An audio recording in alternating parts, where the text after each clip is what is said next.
We love that we're back here in 2022. I know we had a year or so there where we didn't get to race here because of the COVID pandemic. Looks like life has gotten back to normal for almost all of us.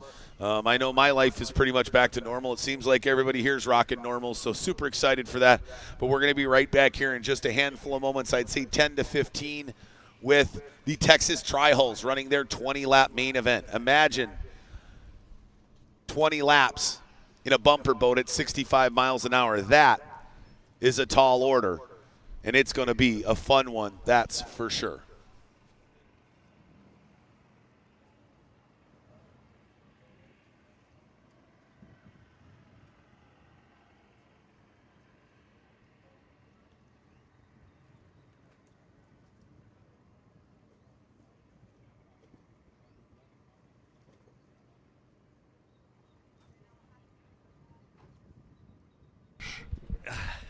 All right, ladies and gentlemen, joining me now is the man who owned the Formula Lights class this weekend, the 35 of Mark Schmierbach. Well, Mark, you've won a lot of races. Is this the first time, or it can't have been a ton, where you've swept the entire weekend? Oh, I don't know. I never count that. The competition is so fierce in this class. Jose's got 3 national championships, 3 Hall of Champions. I mean, Nelson, everybody. Schubert, national champion and Hall of Champion. I mean, it's just incredible, the competition in this class. Yeah, and you know, you got off really well to start, and then there was the restart, and that's the last thing a guy like you wants, sitting out in front. Was there some concern when you got back to the dock, or were you just trying to do what you did the first time around? Just try and repeat and stay out of trouble. I'll tell you what, the 21 boat Jose just kept me honest the whole race. He's a little bit faster than I am, and it was really entertaining. I thought I'd make a good turn. I look in the rearview mirror. Geez, he gained a boat on me. What's he doing? You know, and come on, and he kept me honest about 90% of that race till we got into the back markers. Yeah, and let's talk about that. You know, we saw a very pivotal moment about 3/4 of the way through the race. You started it, after the Tua Thompson had to start with his issues and the 17 of Chris Hughes didn't fire on the restart. You've got 2 pretty fast boats that you started to creep up on, and it looked like, luckily for you, they recognized that they didn't want to be the cause of any heartache or frustration for anybody, and they did a good job of getting out of your way. Well, everybody respects each other in this series. I congratulate them because they knew that Jose and I were in fighting for position. They weren't, and that just shows a class act of all of these drivers, I should say. Absolutely, and it was a great weekend. I know that you came in this weekend with a little extra, with a little bit of a heavy heart, but a little extra motivation, and clearly that motivation helped drive you to and propel you to victory. Boy, it's got to feel good to bring home another first-place trophy back to the great folks at Pizza Inn here from another win in Port Neches. I really can't say enough for Pizza Inn. The past owner, Donnie, the new owner, Gerald. I mean, hey, everybody go to Pizza Inn tonight. Thank the crowd, everybody here. This is my favorite race course, and I love coming here. And look at the crowd. This is great. Absolutely. Well, we're going to let you go back and enjoy it with your team. Kind of a special moment for you guys now down an owner. Kind of pay a little tribute and really enjoy your time together. We'll see you at the award ceremony here in a couple hours. Congratulations, sir. Thank you very much. Thank you, the crowd of and the town of Port Neches. All righty, that is the number 35 of Mark Schmierbach, your champion here in Formula Lights. He went wire to wire all weekend long. He won time trials. He won all 3 qualifying heats. He came off the dock in first position and ran that thing wire to the wire all the way to victory. Consummate professional and an unbelievable champion. And Mark Schmierbach can once again call himself the Thunder on the Neches champion here in this year, 2022. We've got the Texas Tri-Hulls loading in the water. We're going to take a quick break. Yours truly is going to get a glass of water or 2, and we'll be right back with the conclusion of the Texas Tri-Hulls class here at the 2022 Thunder on the Neches, the opening round of the Formula One Powerboat Championship Series.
All right, race fans, let's get ready to rock and roll here. We got bumper boats at 65 miles an hour, 20 laps here on this 2-pin gnarly course on the Neches River.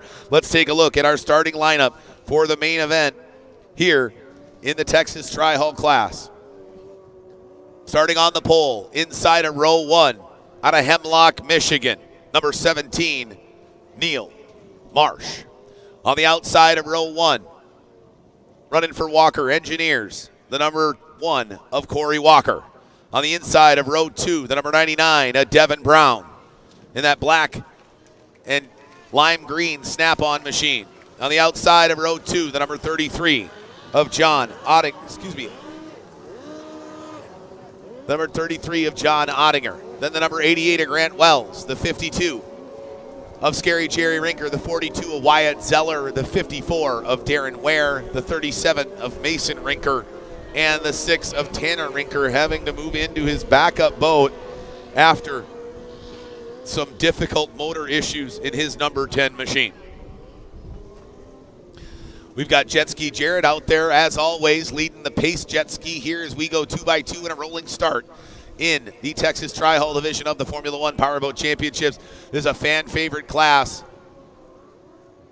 And the 52 of Jerry Rinker going way down to the inside. Looks like he's trying to gain some ground on the rest of the field. I don't know what the 52 of Rinker is doing, as he is way out of position. I think he might feel that they're going all the way to the back. And the number 09 of Whitney Terry Fletcher in that Craftsman machine, she finally gets out on the water as the final competitor here in this field of Texas Tri-Hulls. The 52 of Jerry Rinker I don't know if he knows what's going on as he's trying to catch back up to the field. They're way at the north end of the course, and he finds himself all the way at the opposite end of the field. Possibly the 52 of Jerry Rinker might have just lost the last screw, might have fallen loose. And that brain that's been rattled around for the last 19 years racing in a Texas Tri-Hull, and he's 79 years old. So the fact that he's in the boat to begin with is stunning in and of itself. The fact that he gets out of every race and is chipper as some of his competitors that are teenagers is even more impressive. But maybe, just maybe, he rattled that final screw loose and didn't understand what was going on. Now they're going to get the 52 of Rinker down to the north end of the course. There he goes. Jerry's making his way back down to the rest of the competitors on the north end of the course. And we're going to get ready for 20 laps of madness here on the Neches River and crown a champion in the Texas Tri-Hull division of the Formula One Powerboat Championship Series. Again, the Texas Tri-Hulls are with us all season long. You're going to see them in Pittsburgh, Pennsylvania. You're going to see them at the OPC National Championships in Springfield, Ohio. They're going to be at Highlands, Texas at our 4th stop of the season, and in the final race of the year in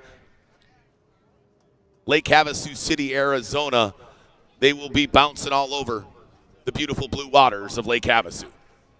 All right, we've got them lined up and ready to go. Let's see what's going to happen here in the Texas Tri-Hulls. Will the 17 of Neil Marsh be able to bring the first Texas Tri-Hull Championship trophy back to the great state of Michigan, or will it stay here in Texas as he's going to slug it out with the likes of Corey Walker? As he pulls off the race course, he drops a green flag, and here we go. We are underway in the Texas Tri-Hull division. On the inside, the 17 of Neil Marsh, and the number 1 of Corey Walker on his outside hip, fighting hard. Then it's the 99 of Devin Brown, the 88 of Josh Wells, and the 42 of Wyatt Zeller going 3-4-5. What's going to happen here in this 20-lap main event? Slamming around in bumper boats at 65 miles an hour. The 17 of Neil Marsh gets a good jump from that inside line, and he's moving way out in front of the number 1 of Corey Walker. The 52 of Jerry Rinker, after his mistake down there going to the wrong end of the course, he's now going to have to make up a ton of ground as he is way back in last place. 17 of Marsh now going wide to the outside, using that wide line around the course after some advice from his fellow competitor and the man sitting in second place. That's the number 1 of Corey Walker. The 17 of Marsh now goes in, leaving that lane open for Walker, goes wide to the outside, and getting some air time coming out of turn number 1 as he puts it on its tail, trying to drive that thing like he stole it to ensure a checkered flag for the Neil Bob Racing Team as the man from Hemlock, Michigan looks to take his first championship Chip in the Texas Tri-Hulls division of the Formula One Powerboat Championship Series. The 99 of Devin Brown hanging tight there in third. Oh no, the 33 of John Oggener spinning out down in turn number 2. And the 88 of Josh Wells able to get by and now back up into 4th position. Will Wells be able to catch the 99 of Devin Brown? I don't know. There's the 42 of Wyatt Zeller overhead as he sits back in 6th position. And here comes the 52 of Jerry Rinker. But there's a great view of the 33 of Ottinger. After spinning out and shuffling himself back down into 5th position, he's got to try to make up some ground. But it is all about Neil Marsh fighting it out with Corey Walker. The 17 of Neil Marsh pushing hard. Oh no, it looks like we lost a turn buoy down there. Devin Brown. There we go. The 99 of Devin Brown somehow gets hooked between the buoys, spins all the way around, and puts the buoys back where he found them. First time I've ever seen that, ladies and gentlemen. I've been announcing powerboat racing for 15 years, and I have never seen a driver catch a buoy and then put it back in place and not pop the buoy. That's the key. There's no penalty for the 99 of Brown. Now, he penalized himself because he shuffled back to 5th position, and he's going to have to work his butt off to try to get back up on the podium, but at least he's not a lap down. The 17 of Neil Marsh really starting to pull away from the rest of the field as he has got this thing dialed in. That 17 machine is doing quite well. Look at the north end of the course. There's the 37 of Mason Rinker, who's been able to get by the 42 of Wyatt Zeller, and he sits in 6th position. Not bad for the young rookie in the addition to the Rinker Racing team, who is now 6 drivers deep here on the Formula One Powerboat Championship Series at the opening round. They've got 3 drivers in Formula One, 3 drivers in the Texas Tri-Hull, and there's our leader right now, the 17 of Neil Marsh. He's doing great right now. He's got clean water. Things are about to get interesting here in the next couple of laps as the 17 of Marsh is going to start to run into some of those back markers, those slower boats. You see the 6 of Tanner Rinker is just in front of the 17 of Neil Marsh, and he's in his backup boat that's clearly not set up for this race course, and he's struggling. So once the Marsh starts to get into that traffic, it's going to be very interesting to see how he can navigate that and if the 1 of Corey Walker will be able to catch the young man from Hemlock, Michigan. As the number 1 of the 17 of Neil Marsh puts it way up on its tail, showing the bottom bow of that Tri-Hull, getting all types of squirrely coming down the front straightaway. He's living it on the hanging it on the ragged edge, pushing it to the limit, trying to bring home his first checkered flag in the Texas Tri-Hull class. Now he decides to go tight to the inside to get by the 6 of Tanner Rinker. That's really going to slow him down. Will the 1 of Corey Walker use that as an opportunity to close that gap and shorten the distance between them as he tries to somehow secure a podium finish here in the Texas Tri-Hull class? Walker and Marsh really pulled away from the rest of the field as the 99 of Devin Brown, the 88 of Josh Wells, and the 33 of John Onger really fight it out.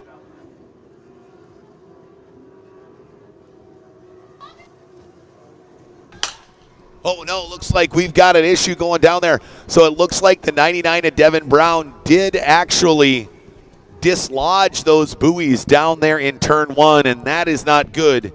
We're going to have to wait to hear from Chief Scorer Lindsey Matthews if that'll be a 1-lap penalty on the 99 of Devin Brown for dislodging those buoys.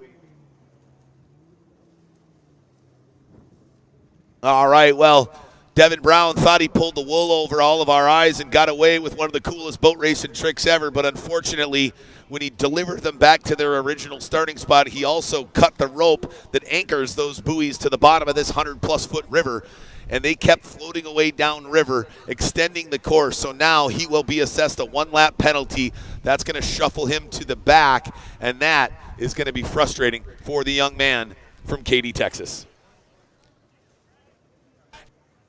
And we've got a replay of what happened with the 99 of Devin Brown. Let's take a look. He got in there into the corner, and he hit a wave and jumped inside the buoy, hooked the rope with the lower unit on the boat, circled back around, almost ran into the 42 of Wyatt Zeller, and then delivered them back to their original starting position. The only problem was there was no longer a rope anchoring those to the bottom of the river. So we're going to have to start it all over again. This is not what Neil Marsh wanted.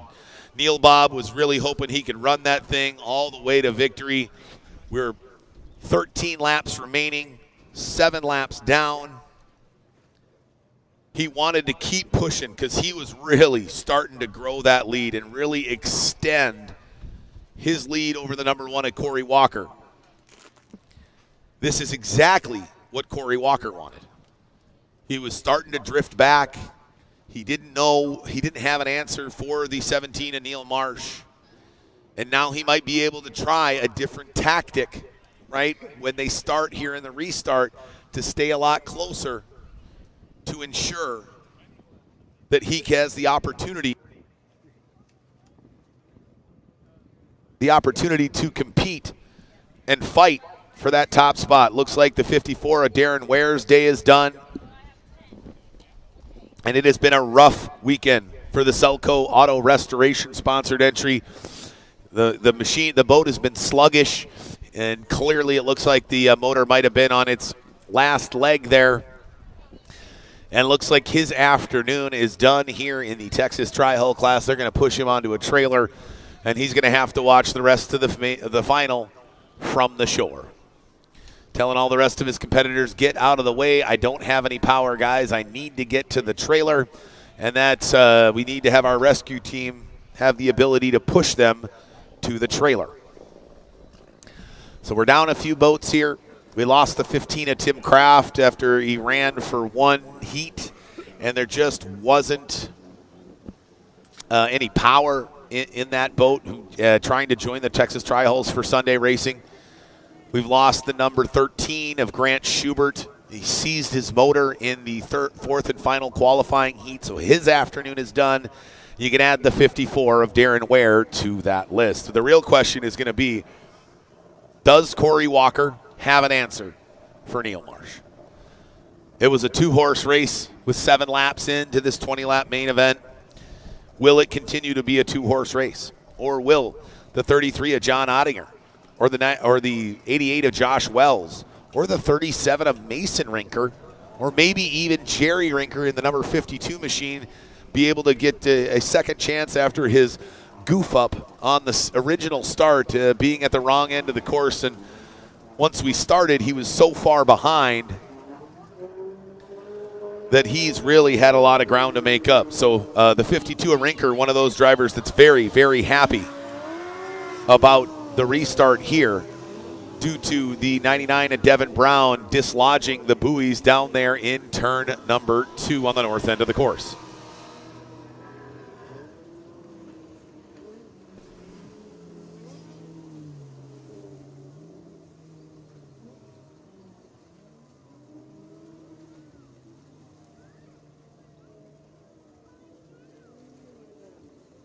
All right, looks like I just got word from Chief Referee, because the buoys were dislodged but not destroyed.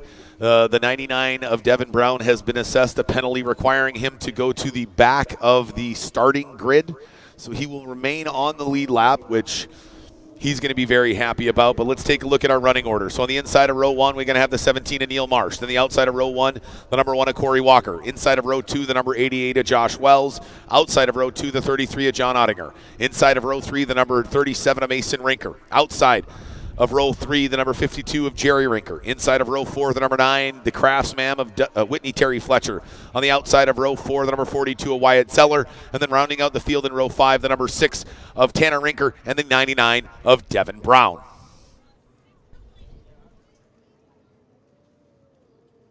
We've got 6 laps completed. 14 laps remain here in this 20-lap main event in the Texas Tri-Hull division of the Formula One Powerboat Championship Series. Our pace jet ski out in front. We call him Jet Ski Jared.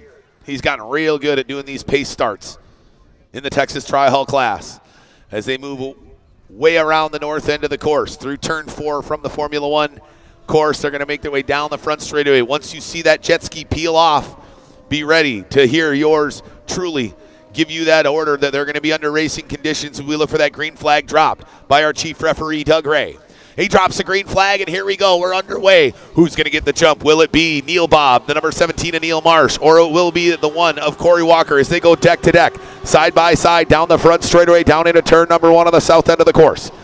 Neil Marsh down to the inside, pushing the one of Corey Walker way wide to the outside, forcing him to get creative, and here comes the 88 of Josh Wells, dives down to the inside as he's moved ahead of the 33 of Ottinger and into third position. The 77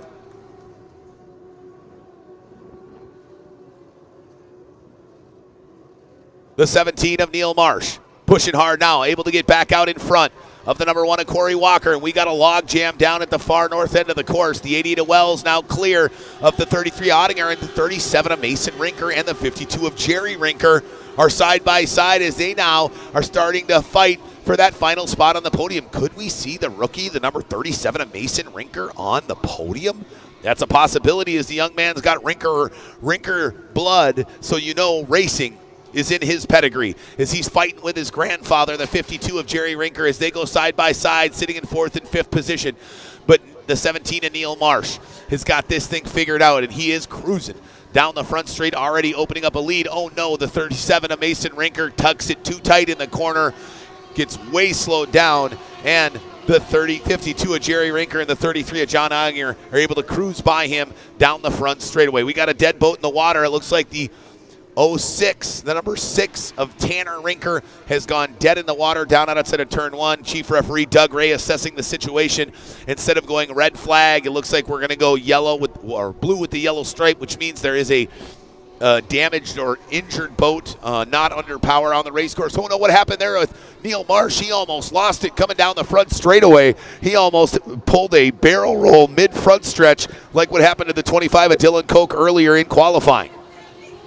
But he was able to correct it, and disaster averted for the 17 of Neil Marsh, and he continues a healthy lead over the number 1 of Corey Walker. There we got a battle between the 52 of Jerry Rinker and the 88 of Josh Wells. That's for third place.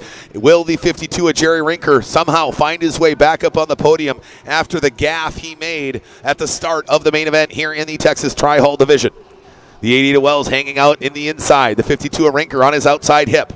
Now Jerry goes down to the inside. He's trying to make a move. Will he have enough RPMs and speed to get by the 88 of Wells? Looks like Wells starts to pull away a little bit coming down the front straightaway. I don't know if he's going to have enough juice to overtake that third spot on the podium here away from the 88 of Wells. And no, he does not. Rinker's got to fall back in line, and the 52 of Jerry Rinker continues to sit on the outside looking in of the podium, of a podium finish here in the Texas Tri-Hall Final here at the opening round of the 2022 Formula One Powerboat Championships at the 28th Thunder on the Neches. The 88 of Wells now starting to pull away a little bit further from the 52 of Rinker. He goes outside to lane 3, forcing the 52 of Rinker wider to the outside into lane 4. Whoa, look out, Jerry Rinker getting some hang time coming out of turn 4 as the water here on the Neches River gets real rough with these tri-hulls slamming waves back into the seawall as they bounce back onto the race course. It's going to make it treacherous out here on the shores of the Neches River. The 88 of Wells continuing to battle with the number 52 of Jerry Rinker. And I got to say, a great job by the 1 of Corey Walker. He's keeping the 17 of Marsh in view a little bit better. You just saw him flash by there. But look at that view overhead on our broadcast of the 52 of Rinker fighting hard against the 88 of Wells. He goes through the wash of Wells, now working his way back down the front straightaway. See the rest of the drivers come out of the corner. Oh no, another Rinker's down in the water. The 37 of Mason Rinker goes dead in the water outside of turn number 2. And that's 2/3 of the Rinker racing family here in the Texas Tri-Hall Division have gone on without power while on the race course. Now that is going to have to be assessed by the chief referee, Doug Ray, as well. He's got them at bookends at either end of the race course, and it's going to make it even more treacherous than it already is here to take home some hardware in the Texas Tri-Hall Division. The 88 of Wells has done a great job against the 52 of Jerry Rinker. There you see the 37, the rookie of Mason Rinker, dead in the water down there just outside of turn 2 on the north end of the course, and how frustrating that's got to be. The 52 of Rinker trying to find an answer for the 88 of Josh Wells, who's hanging hard onto that third position here in the Texas Tri-Hall Division of the Formula One Powerboat Championship Series.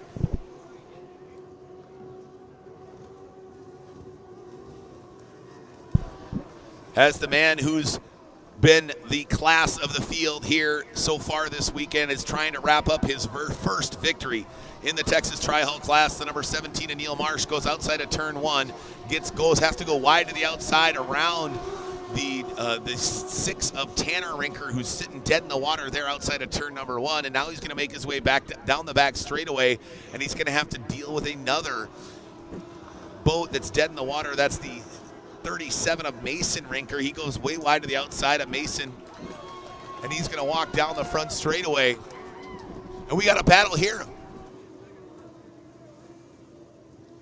And we've got a battle that's brewed up. Ladies and gentlemen, we've got a new podium holder right now sitting in third position, the 52 of Jerry Rinker.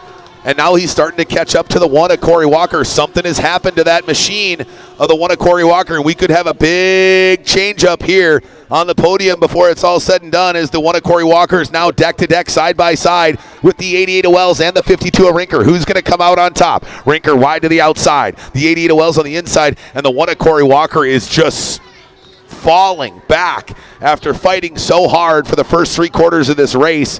He has fallen way back and now shuffled to 5th position. There's definitely something wrong inside the motor on that number 1 of Corey Walker. Now 52 of Jerry Rinker's cleared the rest of the field, and he is now up in up in 2nd position.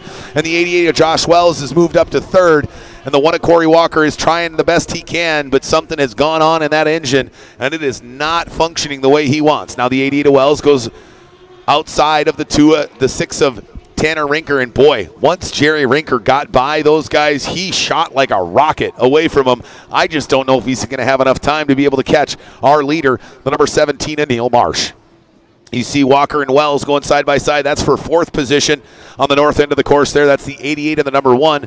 Walker holding off the 88 of Josh Wells, but I don't know if he's going to be able to hold him off for too long, as there's clearly something wrong with the Walker engineered sponsored number 1 of Corey Walker.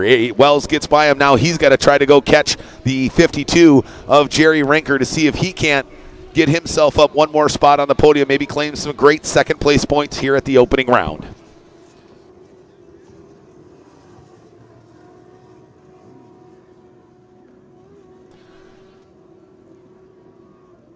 All right, and as we see that green flag out for just a couple laps more, as our leader, the 17 of Neil Marsh, is already on the south end of the course, you can see we're looking at the north end. That's the 88 of Wells sitting in 3rd.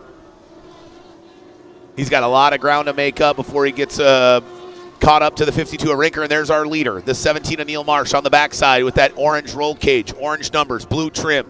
See him come off the north end of the course. Down out of turn number 2, you're going to see the white flag come out.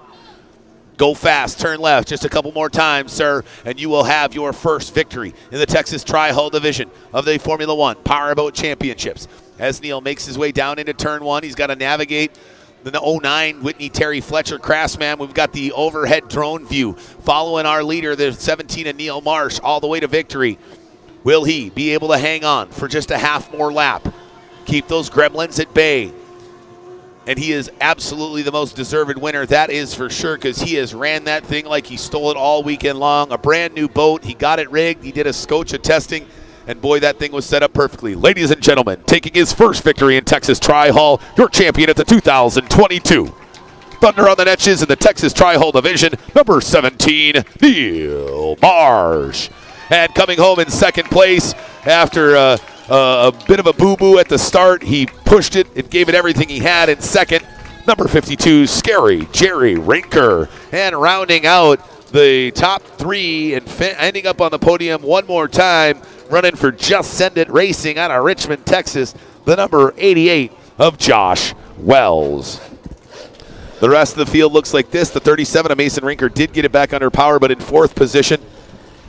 The number 33 of John Ottinger. In 5th, the 99 of Devin Brown. In 6th, the 42 of Wyatt Zeller. In 7th, the 09 of Whitney Terry Fletcher. In 8th, the number 1 of Corey Walker. In 9th, the 37 of Mason Rinker. And 10th position, the 6 of Tanner Rinker, after they both lost a few laps after going under power down there on either ends of the course. But what a heck of a run for Neil Bob and Neil Marsh. What a phenomenal run it was for the man out of Hemlock, Michigan. He worked his butt off to get that boat ready. He got in behind the wheel, and he was very, very determined to do one thing and one thing only, and that was finally bring a checkered flag back to Hemlock, Michigan with him here as he leaves Texas.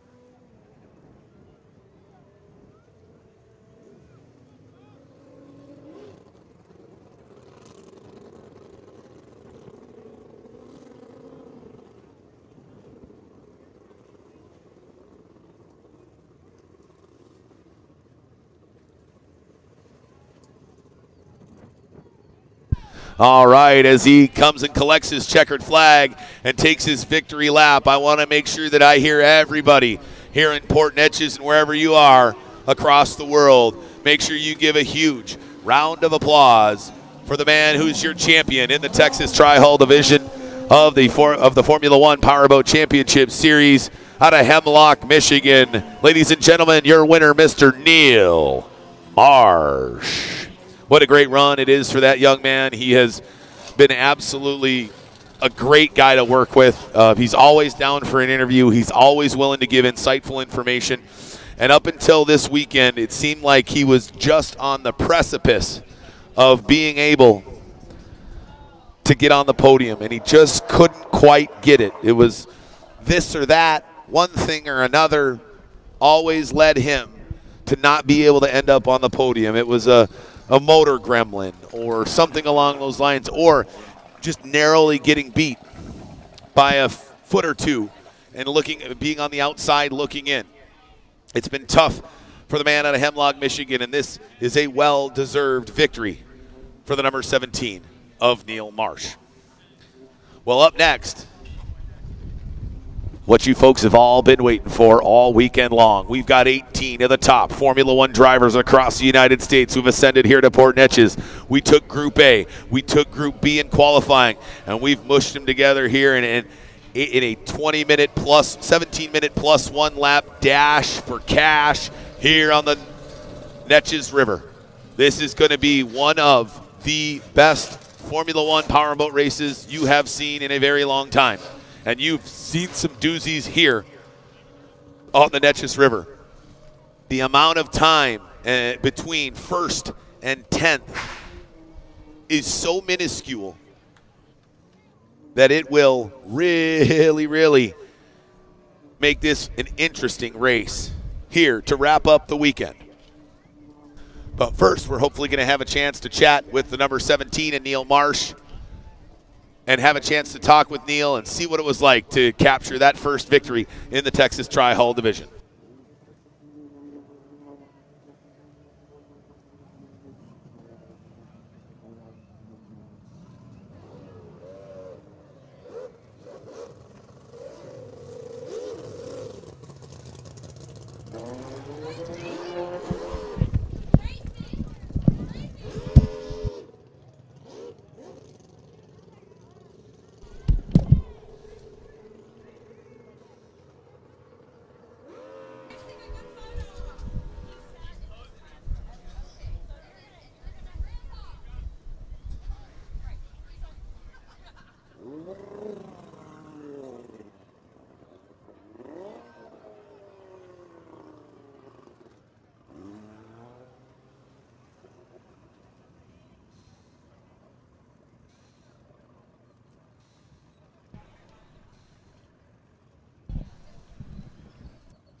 All right, well, now I've got the pleasure of hanging out and having a quick conversation with the man who took home the title in the Texas Tri-Hull division. Well, Neil, I know you were a little nervous there going into the final. You knew you had to have everything go right.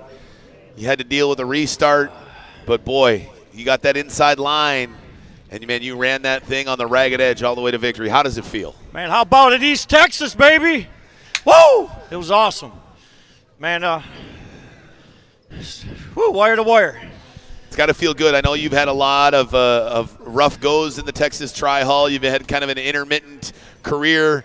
It seemed like when you had a good weekend, something would go wrong in qualifying or something would go wrong in the final, and you never could end up finding yourself on that podium. It's got to feel good to bring that first championship trophy back home to Michigan with you here, especially doing it in Port Neches and the unbelievable tradition they have here for Texas Tri-Hull racing. Oh, absolutely, absolutely. First, you got to thank F1 Powerboat Championship, the Schuberts, Seabolds. Wouldn't do any of this without them guys. Grant Schubert, you built an awesome boat, dude. Awesome.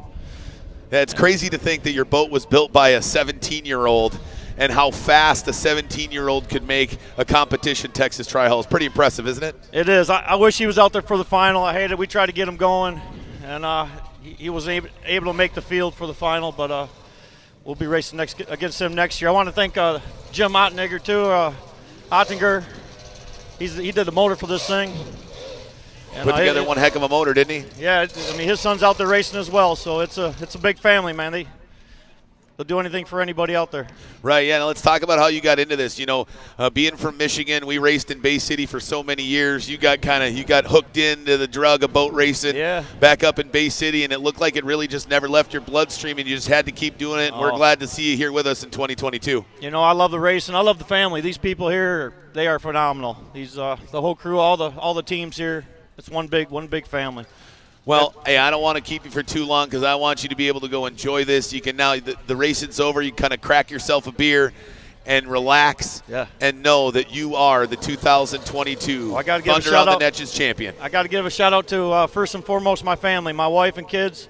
I told them I'm bringing them home a checkered flag, and I got it. And my crew here, we drove a long ways.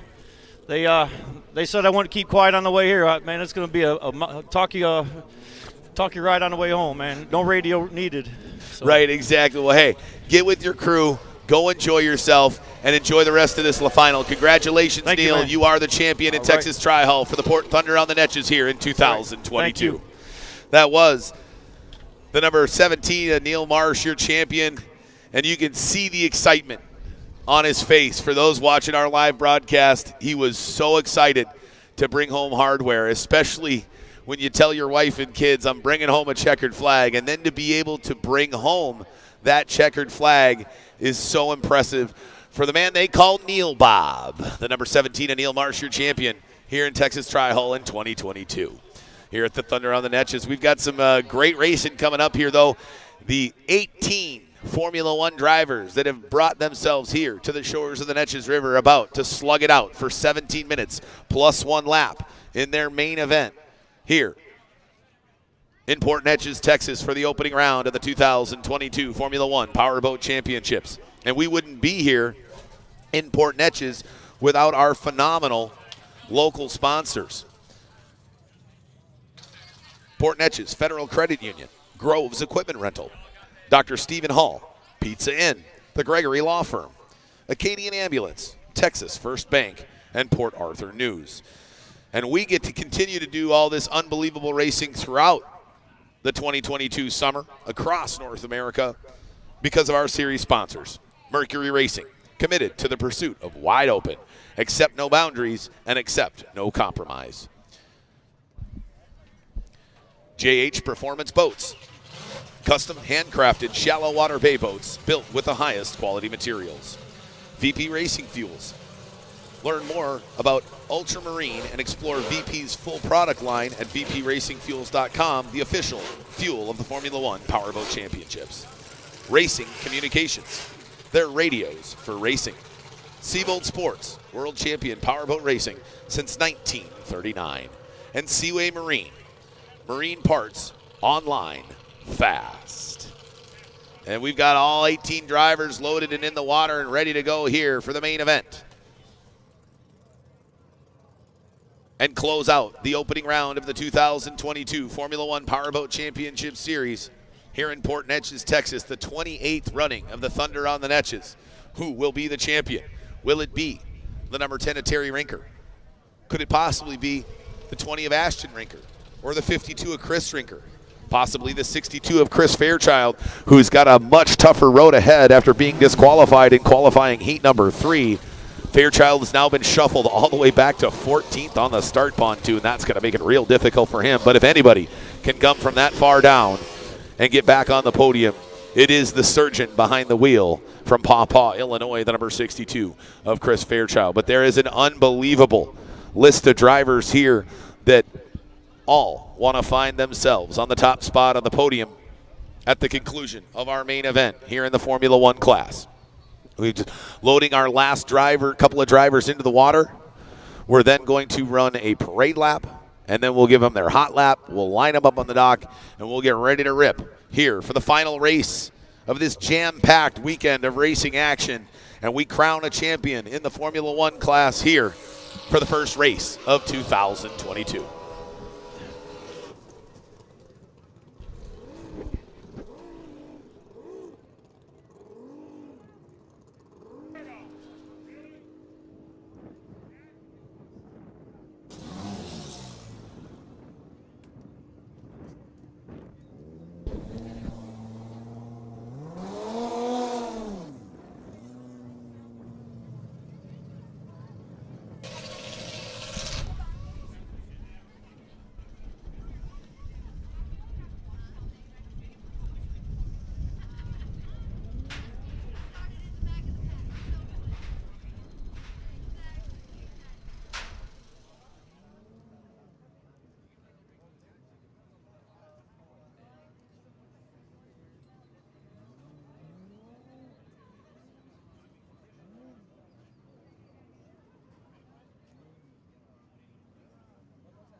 All right, race fans, we're about to get underway here with our starting lineup for this main event here in the Formula One class.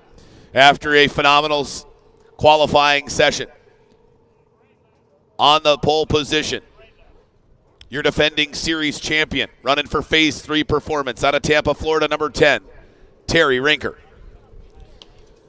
Second off the start pontoon in his brand new boat here in 2022 after a hiatus in 2021. Number 8, out of Richmond, Texas, Jeremiah Mayo. Third off the start pontoon, one half of the Rinkers Boat World Racing team out of Siesta Key, Florida, the number 20 of Ashton Rinker. Fourth off the start pontoon out of the Woodlands, Texas, running for Fleming Manufacturing, the number 9 of Johnny Fleming. Fifth off the start pontoon, the number 52 of Chris Rinker. Sixth is the number 24, Clover Construction of Spencer Love. Seventh off the start pontoon, running for Anderson Marine, the number 17 of Dylan Anderson. Eighth, the number 93, out of Manteca, California, running for Chuck Skelton Racing and Composite Craft, the number 93 of RJ West. Then it's the number 80, Dillard Financial Solutions of Brent Dillard in that DAC orange and bright blue machine. Ninth, running for Buckshot Racing, the number 77 of Mike Quindazzi. 10th off the start dock, the number 70 of Jude Gaspard. Then it's the 71, Hangar 24.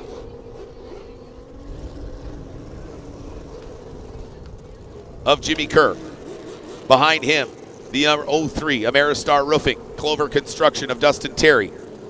Then, way down in 14th position, running for Dr. Stephen Hill, Michelob Ultra, and McCullough Racing, the number 62 of Chris Fairchild.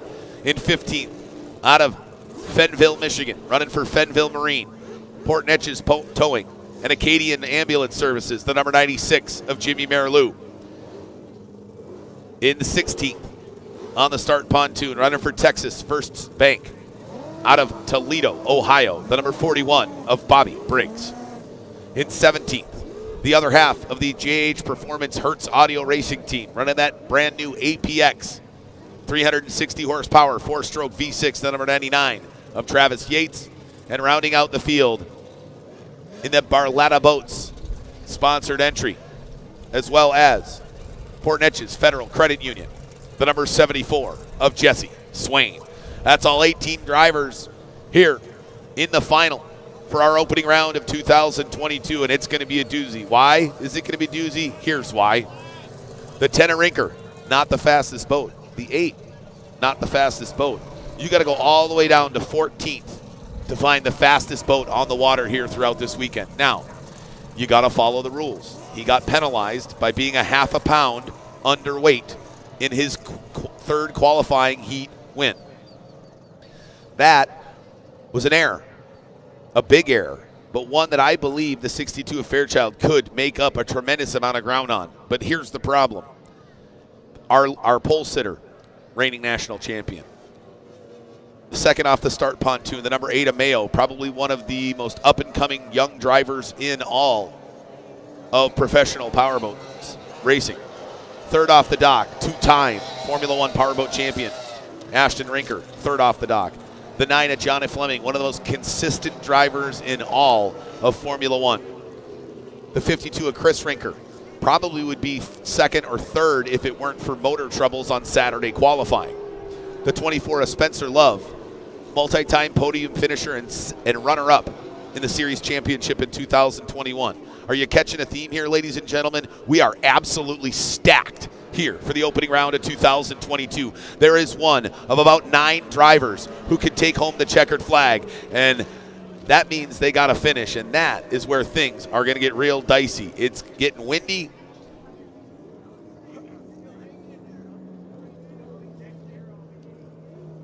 And 18 boats on this 1-mile 4-pin course on the Neches River are going to make things real treacherous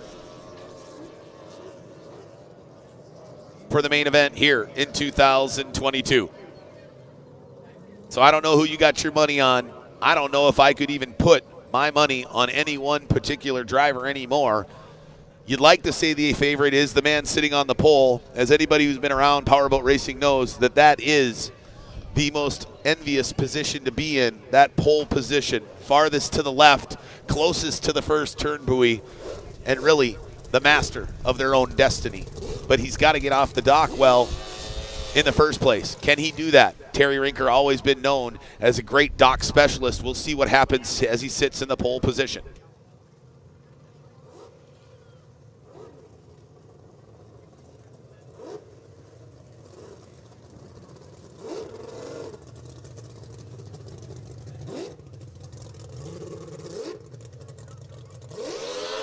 All right, and our second competitor on the dock, the number 8 of Jeremiah Mayo, making his way into the start pontoon. What a great run it's been. He took 2021 off due to a non-racing related accident that caused him to sit out the 2021 season. He's back here in 2022. He took that brand new Molagard Danish-built composite boat to our test and tune and preseason race at the Baytown Boat Club, and he was able to secure victory there. And he has carried that through here to the opening round. He was a little sluggish on Saturday. He tweaked the setup a little bit, and boy, late Saturday and earlier today, he was super fast. He took the checkered flag in Heat 2. He finished in the top 3 in Heat number 3, and with the top 5 in Heat number 1, he finds himself second off the start pontoon, sandwiched between a couple of rinkers. And that is a difficult place to be. That is for certain. But he's young. He doesn't know any better. And I can assure you, he is not worried that he's got rinkers on either side. But that does make it a very tall order. You see the man there starting in 5th position. That's the all-composite French-built Moore-designed hull, piloted by the number 52 of Chris Rinker, sponsored by Rinker Products and Services, Rinker's Boat World, the Gregory Law Firm here locally, here at the Thunder on the Neches, and a man who probably would find himself second or third, possibly could have had a Rinker 1, 2, 3 start if it weren't for some motor issues on the 52 of Rinker on Saturday. He got him figured out today. He won the 3rd and final heat in his group, and that propelled him up to 5th on the start pontoon. And that's what we were talking about earlier, is if you can get in the top 5, you give yourself a real shot at taking home some hardware here in Port Neches at the opening round. We see our first boat. There we go. All right, now coming in 6th on the start pontoon, the man out of Santa Rosa Valley, California, running for Clover Construction. That's the number 24 of Spencer Love. Spencer, great finish to 2021. Not necessarily as best a start as he would have liked here in 2022. I know he was really shooting for a top 4 on the start dock for the final, but he's just on the outside looking in, sitting in that 6th position, and he knows that he's got to finish this race, and he's going to push it to the limit, but hopefully not over the ragged edge, and maybe he'll find his way on the podium. In 7th position, another composite Hoffman designed hull. Hoffman's got boats sitting 1st, 6th, and 7th. Here on the start dock, the number 17 of Dylan Anderson. And behind him, we find our first 200 APX V6 outboard by Mercury, just introduced here in 2021, the brand new racing package from Mercury Racing.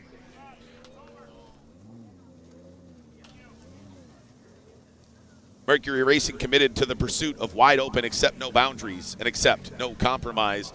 And the man who's put in the most time and effort and trying to dial in that brand new motor package from Mercury Racing, 7th off the start pontoon out of Manteca, California, running for Chuck Skelton Racing and Composite Craft Boats, the number 93 of R.J. West. 8th off the start pontoon, and that's an all-composite Italian-built DAC boat. Dillard Financial Solutions on the side out of Dalzell, South Carolina. They call him the Vibrant Thing, the number 80 of Brent Dillard. Right behind him, coming 10th off the start pontoon in another brand new composite boat, a Composite Craft. So that DAC sandwiched between a couple of Composite Craft hulls.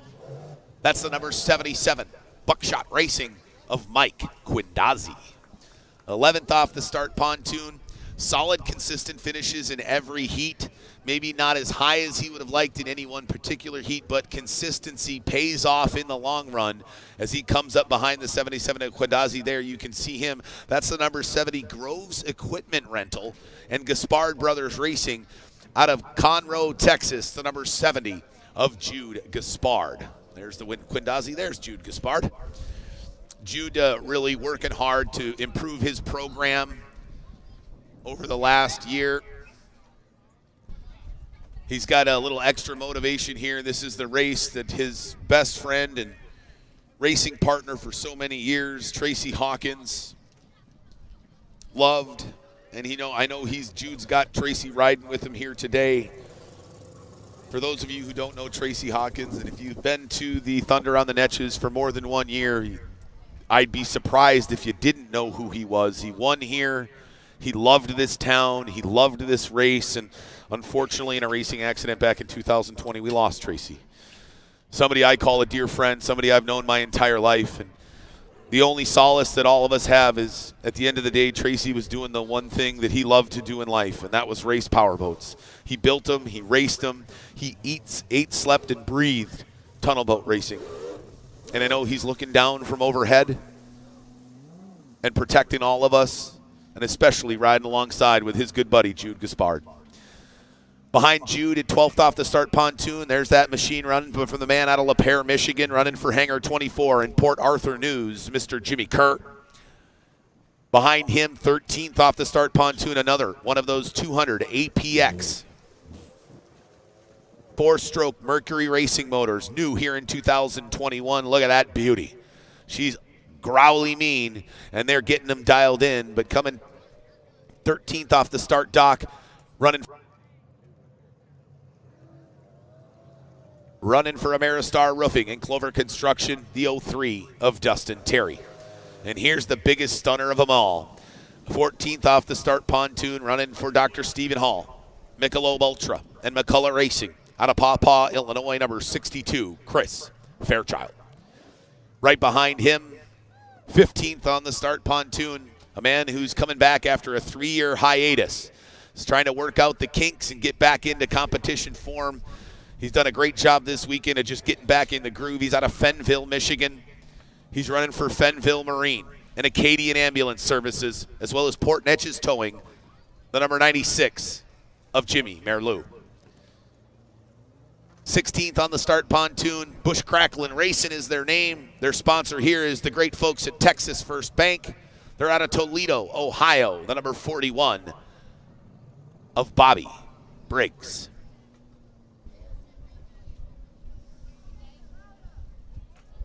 And behind the 41 of Bobby Briggs, the other half of the JH Performance Racing Team, again with another one of those brand new 200 APX 4-stroke V6 outboards, just introduced by Mercury Racing. The number 99 of Travis Yates. And rounding out the field here at the final event of the 2022 Thunder on the Neches, out of Syracuse, Indiana, running for Barletta Boats, as well as the Port Neches Federal Credit Union, number 74, Jesse Swain. And that wraps it up for our starting grid here in the main event of this Formula One class here at the opening round of 2022. And if you are on the midway here locally, or if you stepped out into the kitchen or somewhere, make sure you get back in front of your smart TV, your smartphone, or find your spot on the banks of the Neches River, because we are about to have an absolute doozy of a main event here in Formula One. We're looking at 17 minutes plus 1 lap here on the shores of the Neches River. This 4-pin course with a chicane down the front stretch. It's going to be a whole lot of fun, ladies and gentlemen. And it's going to be very interesting to see what happens. Will the Tenetary Rinker go wire to wire as he's done in the past? One of only 2 people to ever win every race in one season on a series. Or could it be the 8 of Jeremiah Mayo? And could he break through for his first big Formula One victory here in Port Neches at his home race? Or will the only other driver to win every race in a series in one season get back to prominence and bring home another checkered flag? That's the 20 of Ashton Rinker. Could it be the 9 of Johnny Fleming? Maybe the 52 of Chris Rinker, the other half of the Rinker's Boat World and Rinker Products and Services racing team. Then you got a couple of Hoffmans designed Formula One tunnel hulls with 2 unbelievable drivers, the 24 of Spencer Love and the 17 of Dylan Anderson. We have got so many drivers that the fastest driver on Saturday morning in fast lap qualifiers is in 14th position here at the start of this main event. Think of that. Fastest driver Saturday morning now in 14th position.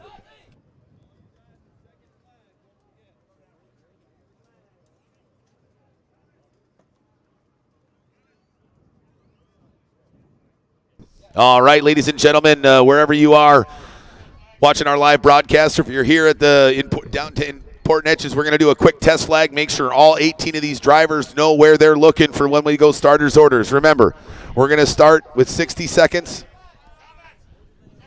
Here we go. Test flag coming up. Making sure all our drivers know where that flag's at.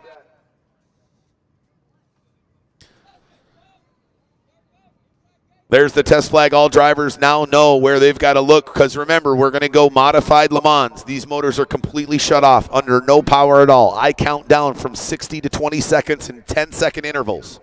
Once we get to 20 seconds, I turn it over to my starter. That's the gentleman with that big, giant orange flag. Whenever he wants to, he's going to drop that flag, and at the first inclination of movement, you're going to hear these motors roar to life, go through the middle of the course, down to the north end, or exit stage left for those of you watching our live broadcast, around turns 3 and 4, and that will start lap 1 of our 17-minute plus 1 lap main event here at the opening round of 2022.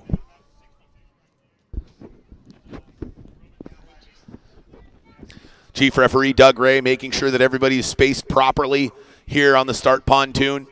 Make sure that nobody has an unfair advantage. We've got so many drivers that we have to extend our start pontoon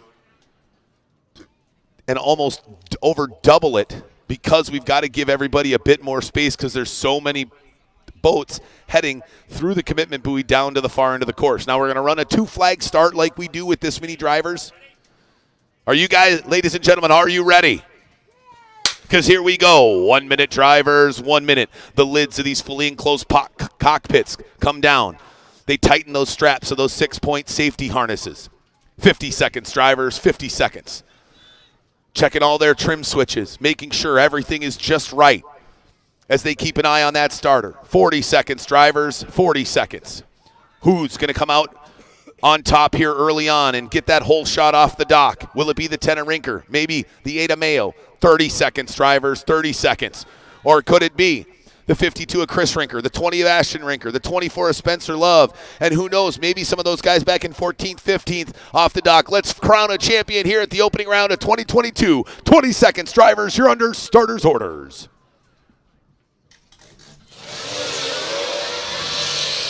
Well, it looks like we had the 93 of RJ West jump the gun there a little bit, but he paid the penalty for it as he had to refire the motor on that APX 200 V6 4-stroke Mercury, and he is mired way back with the second group of drivers. But as our pole sitter, the 10 of Terry Rinker, makes his way down into turn 1, the man sitting third off the start pontoon, the 20 of Ashton Rinker, makes a great jump off the dock and moves his way up from third into second. And then it's the 52 of Chris Rinker going wide to the outside, and he's already up into third. We've got a Rinker. 1, 2, 3 here on the opening lap. What a move there by the 52 of Chris Rinker as they go down into turn number 1. The 8 of Mayo now be able to make up some ground as he gets by the 52 of Rinker and presses him way wide to the outside. But it is Rinker 1-2 as the son chases the father. Phase 3 versus Rinker Products and Services, Rinker Boat World Racing. Who's going to come out on top? As we start lap 1, it is all Terry Rinker right now as he got a clean line. Oh, look out there. Ashton Rinker almost barrel rolls it coming out of turn number 4 and almost put him on his head, but he somehow miraculously saved it.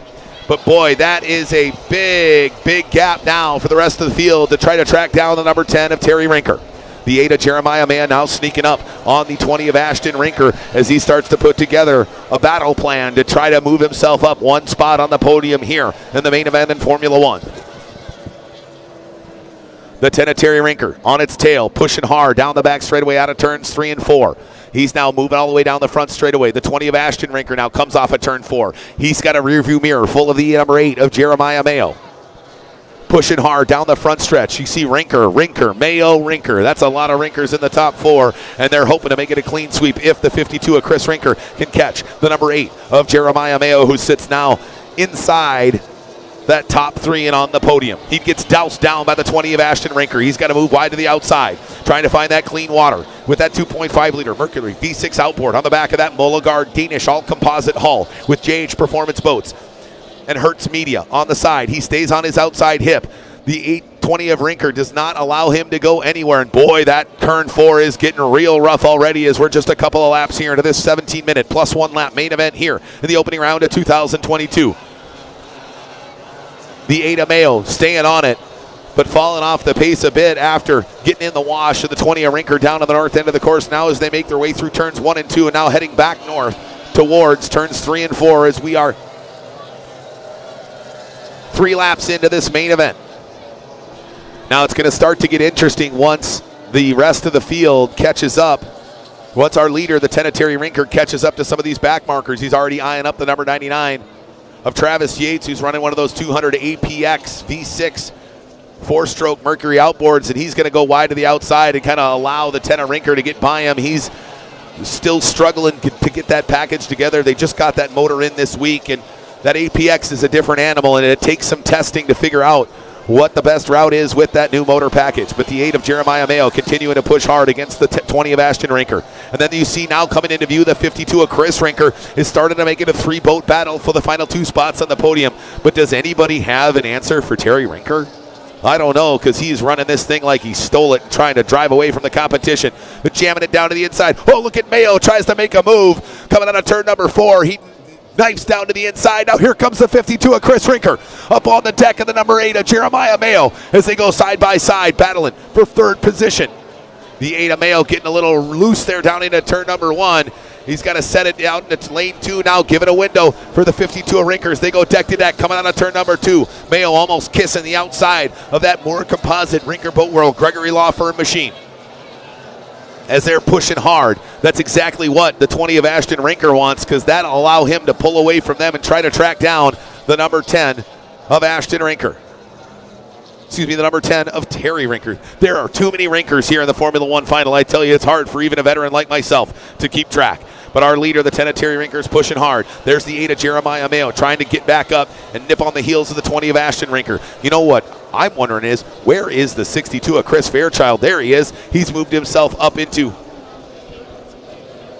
9th position from 14th, so he's moved up 6 spots so far already, but he's got a lot of ground to cover here. Thankfully, he's got a bit more time than he did in the qualifying heats. We've got 12 minutes, 32 seconds, plus 1 lap remaining in this Formula One main event here at the opening round of 2022.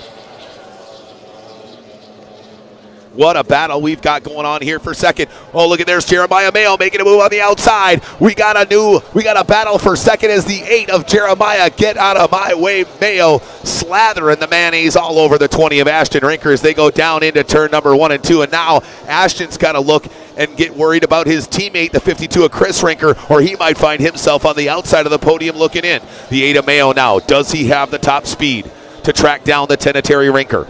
Can he pull it off here and take a victory in his home race in 2022 after a hiatus in 2021? He is fighting hard out there on the shores of the Neches River.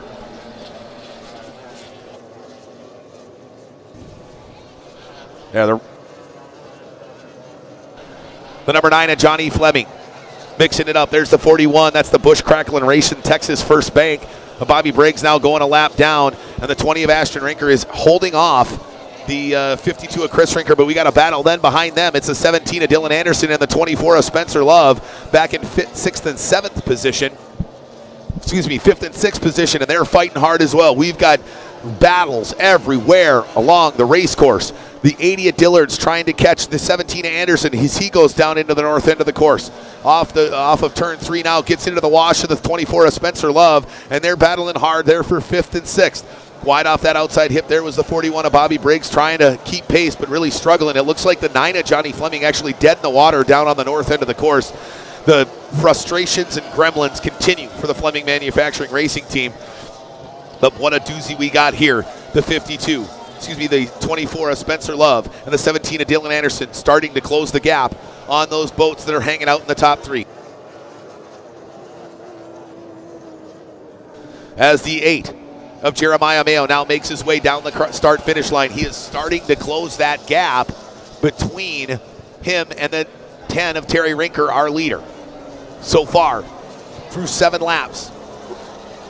Excuse me. A lot more laps than that. We got 10. I thought we had 7 minutes left. 10 minutes remaining, plus 1 lap here in this main event on the shores of the Neches River. There's the 20 of Ashton Rinker and his teammate, the 52 of Chris Rinker, fighting for that final spot on the podium. We know we're going to probably get a Rinker bookend here, but can we get a clean sweep? If Jeremiah Mayo has anything to say about it, that is not going to happen because the young man from Richmond, Texas is fighting hard.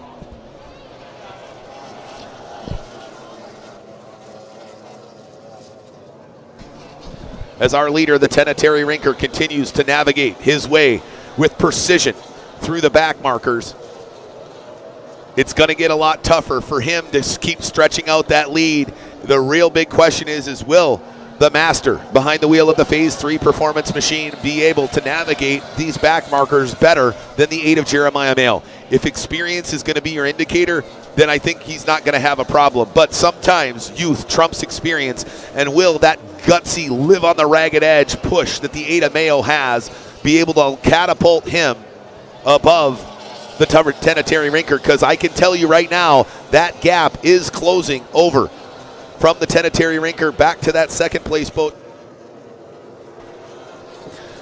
The number 8 of Jeremiah Mayo is continuing to shorten the gap, and in a boat that was purchased from Phase 3 Performance, and they told the 8 of Jeremiah Mayo and his crew chief that boat was undrivable. Well, it was only undrivable because you had to run that thing on the literal ragged edge to get it to do what you wanted. And that young man says, I love driving that thing on the ragged edge. And he's starting to continue to make up ground as the 10 of Terry Rinker, our leader, having to navigate through some pretty tricky back markers.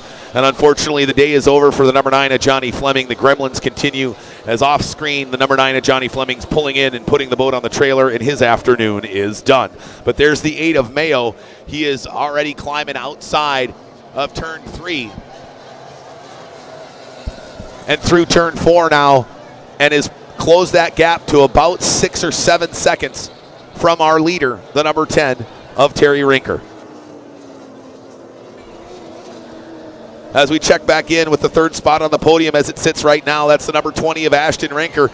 He's going to cross your screen here, and there's the 52 of Chris Rinker right behind him, flashing in the foreground as we keep track of our man sitting in second, trying to close the gap, trying to win his first battle, first race here in Formula One. There's the number 20 of Ashton Rinker. Look at that gap between him and the 52 of Chris Rinker. You can tell the experience or lack of it a little bit for the 52 of Rinker is not allowing that gap to close as much as I think it could, because I believe he's got a little bit better top end speed, but he's just not navigating the water maybe as well, or it's just a testament to the defense that the 20 of Ashton Rinker and his Rinker Boat World Pro Marine Services machine can do as they go down into turns 1 and 2. Look at that gap as they get down to the corner. That tells me he's got a lot more top end, but he just can't figure out how to navigate those corners, and the gap gets so much larger that he doesn't have enough room in the straightaway to close it between him and the number 52, him and the man in second, the number 20 of Ashton Rinker. As we see there, the 20 of Ashton Rinker now making it out of turn number 4 in the wash there, and sitting in 4th position, the 52 of Chris Rinker. But the big thing is here is as the 10 of Terry Rinker has started to move through those back markers, that gap is definitely closed between him and the number 8 of Jeremiah Mayo. You see Mayo there on the back straightaway That was Rinker getting by the number 70 of Jude Gaspard. Now he makes his way down out of turn number 4, but as he goes into 4, Mayo is already coming out of 4. He has closed this thing down to 6 or 7 boat lengths. It was almost up to a half a lap just a few laps ago. The young man out of Richmond is driving that thing like he absolutely stole it, and the Tenetary Rinker has got an earful from his crew chief telling him, you've got to push that thing to the limit. The young kid from Richmond is coming, and he's coming hard. The Tenetary Rinker knows. He's been in this position before. He knows exactly what to do. He's going to drive a very clean race. He's going to be very smart. He's going to pick his lines. He doesn't need to get by every boat as soon as he comes up on them. At times, you'll see that experience in the Tenetary Rinker play with one of the back markers so that he can position them properly for when to pass them so that it causes issues with his competitors behind him, but he doesn't have issue. He doesn't want to pass these guys in the corner. You see there the 8 of Mayo. He's just driving that thing all over the course, trying to squeeze every ounce of power out of that 2.5 liter carbureted Mercury V6 outboard. Sweeps it wide out of turn number 1. Now coming tight up off the apex of 1, pressing it out of 2, trying to get those RPMs up, packing that air under that 17-foot long Formula One tunnel hull with JH Performance and Hertz Audio on the side, pushing hard every lap. We've got 5 minutes plus 1 lap remaining. Will there be enough time for the 8 of Jeremiah Mayo to close the gap all the way? He's getting closer, but I don't know if he's going to have enough time.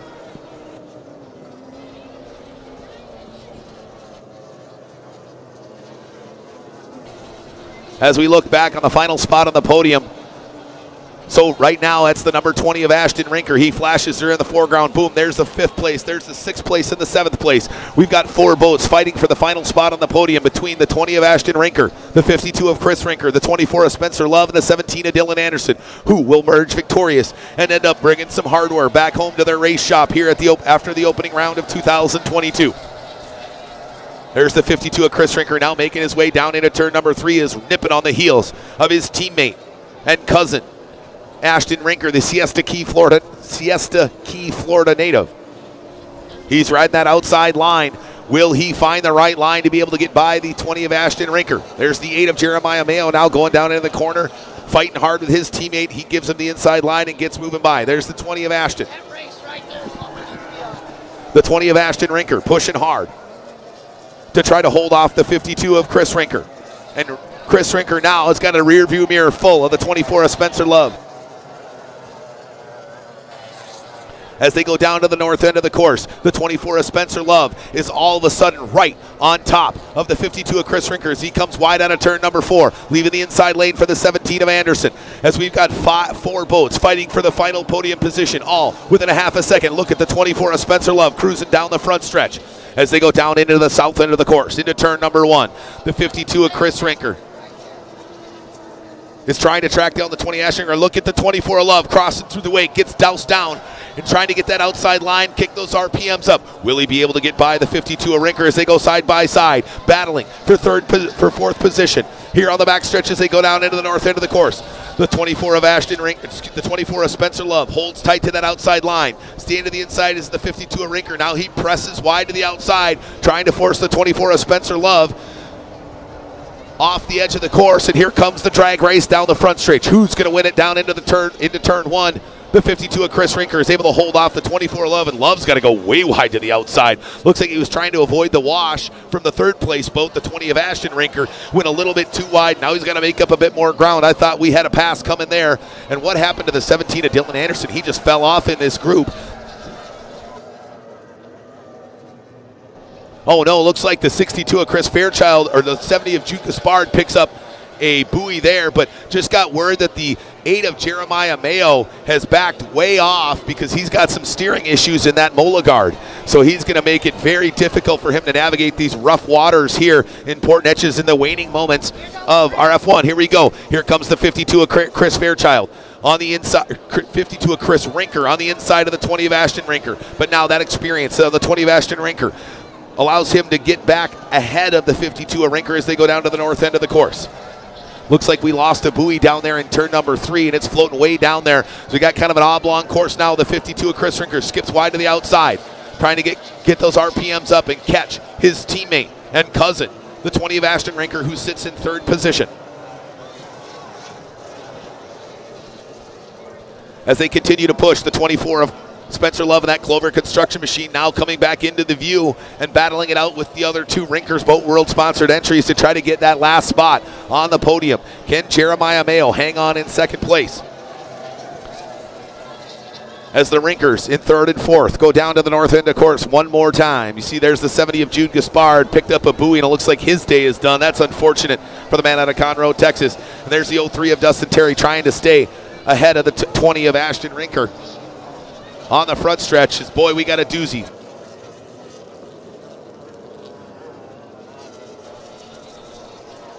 As our second place boat comes out of turn number 2, the 8 of Jeremiah Mayo starting to struggle a bit with that rough water, but there's the 20 of Ashton Rinker.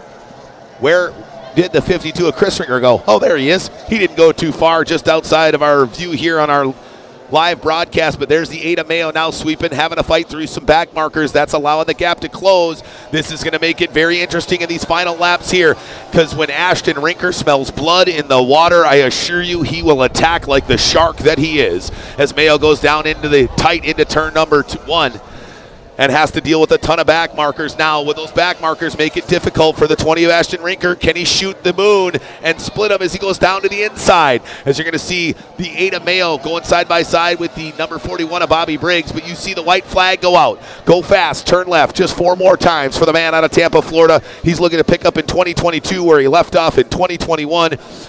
Can he be our wire-to-wire champion here in Formula One at the opening round of 2022? There's the 8 of Mayo holding on tight to that second spot.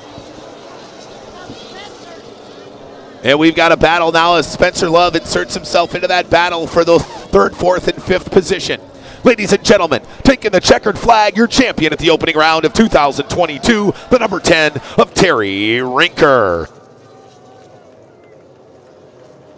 Now let's see how the battle's looking for 2nd, 3rd, and 4th as the 8 of Jeremiah Mayo comes wide to the outside, off the outside corner. Ladies and gentlemen, getting on the podium here in Formula One out of Richmond, Texas, the number 8 of Jeremiah Mayo, and rounding out the podium, the number 20 of Ashton Rinker. Nipping on his heels, the 52 of Chris Rinker, the 24 of Spencer Love, the 80 of Brent Dillard, the 62 of Chris Fairchild, the 93 of RJ West, and then the number 96 of Jimmy Merleau. What happened to Dylan Anderson there at the end? He fell way off, but what a heck of a race that was.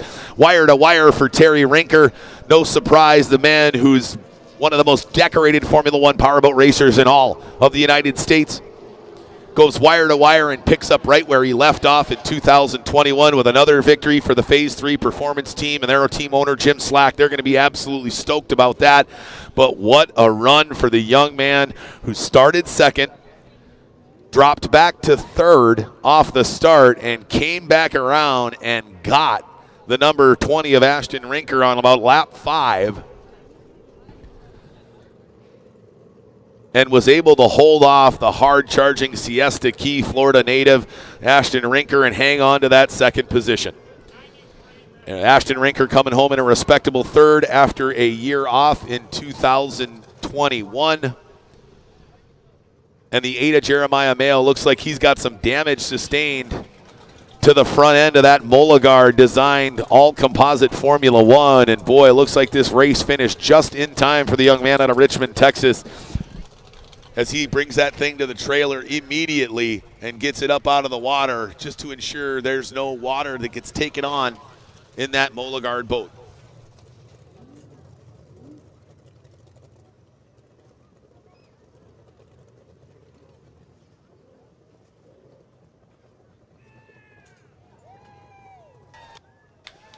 And you can hear there the 10 of Terry Rinker and the rest of the Phase 3 Performance Team extremely excited to start off 2022, how they finished 2021. That was a battle and a half, I can assure you. That was not an easy win for the 10 of Terry Rinker. He knew that the 8 of Jeremiah Mayo was coming, and he was coming fast. And he did what a professional of his caliber does, and that is bear down, focus, and not make a single mistake at any point in the race. At one point, we saw that gap close quite considerably. And then all of a sudden, after he got comfortable with those first few back markers, the 10 of Terry Rinker was able to open that gap back up. And ladies and gentlemen, let me hear you put your hands together. Your champion here for the 28th edition of the Thunder on the Neches out of Tampa, Florida, number 10, running for Phase 3 performance, Mr. Terry Rinker. What a great run it was for that veteran, and now he puts himself in the catbird seat for the 2022 Formula One point standings. He's now going to be on top of the heap here going into round 2, which is going to take us to Pittsburgh, Pennsylvania, and the Three Rivers Regatta, right downtown where the Allegheny and the Monongahela merge to form the Ohio. And we will be running there for round 2. Round 3 will be at the APBA National Championships in Springfield, Ohio. And we will have a massive turnout there at Champions Park Lake. And if you want to go see the APBA OPC National Championships, check out championsparklake.com. They've got tents and motorhome spots available for rent. It's an unbelievable facility inside the county fairgrounds located just out the edge of Springfield, Ohio. And that's going to constitute round 3. Round 4, we are going to come back to the beautiful southeast Texas, just about 35-40 minutes east-northeast to the greater Houston metro in Highlands, Texas for round 4. And we will wrap up the season in middle October, 14th through the 16th at the Nautical Inn in Lake Havasu City, Arizona. And those will constitute our 5 rounds in 2022. And what a great way it was to start off the first one. The Terry Rinker going wire to wire, but an absolute slobber knocker for 2nd to 7th between the likes of Ashton and Chris Rinker, Jeremiah Mayo, Spencer Love, RJ West, Dylan Anderson, and a host of other phenomenal drivers here on the Formula One Powerboat Championships. Well, we're going to get them off the water and hopefully have a chance to chat with the number 10 Terry Rinker.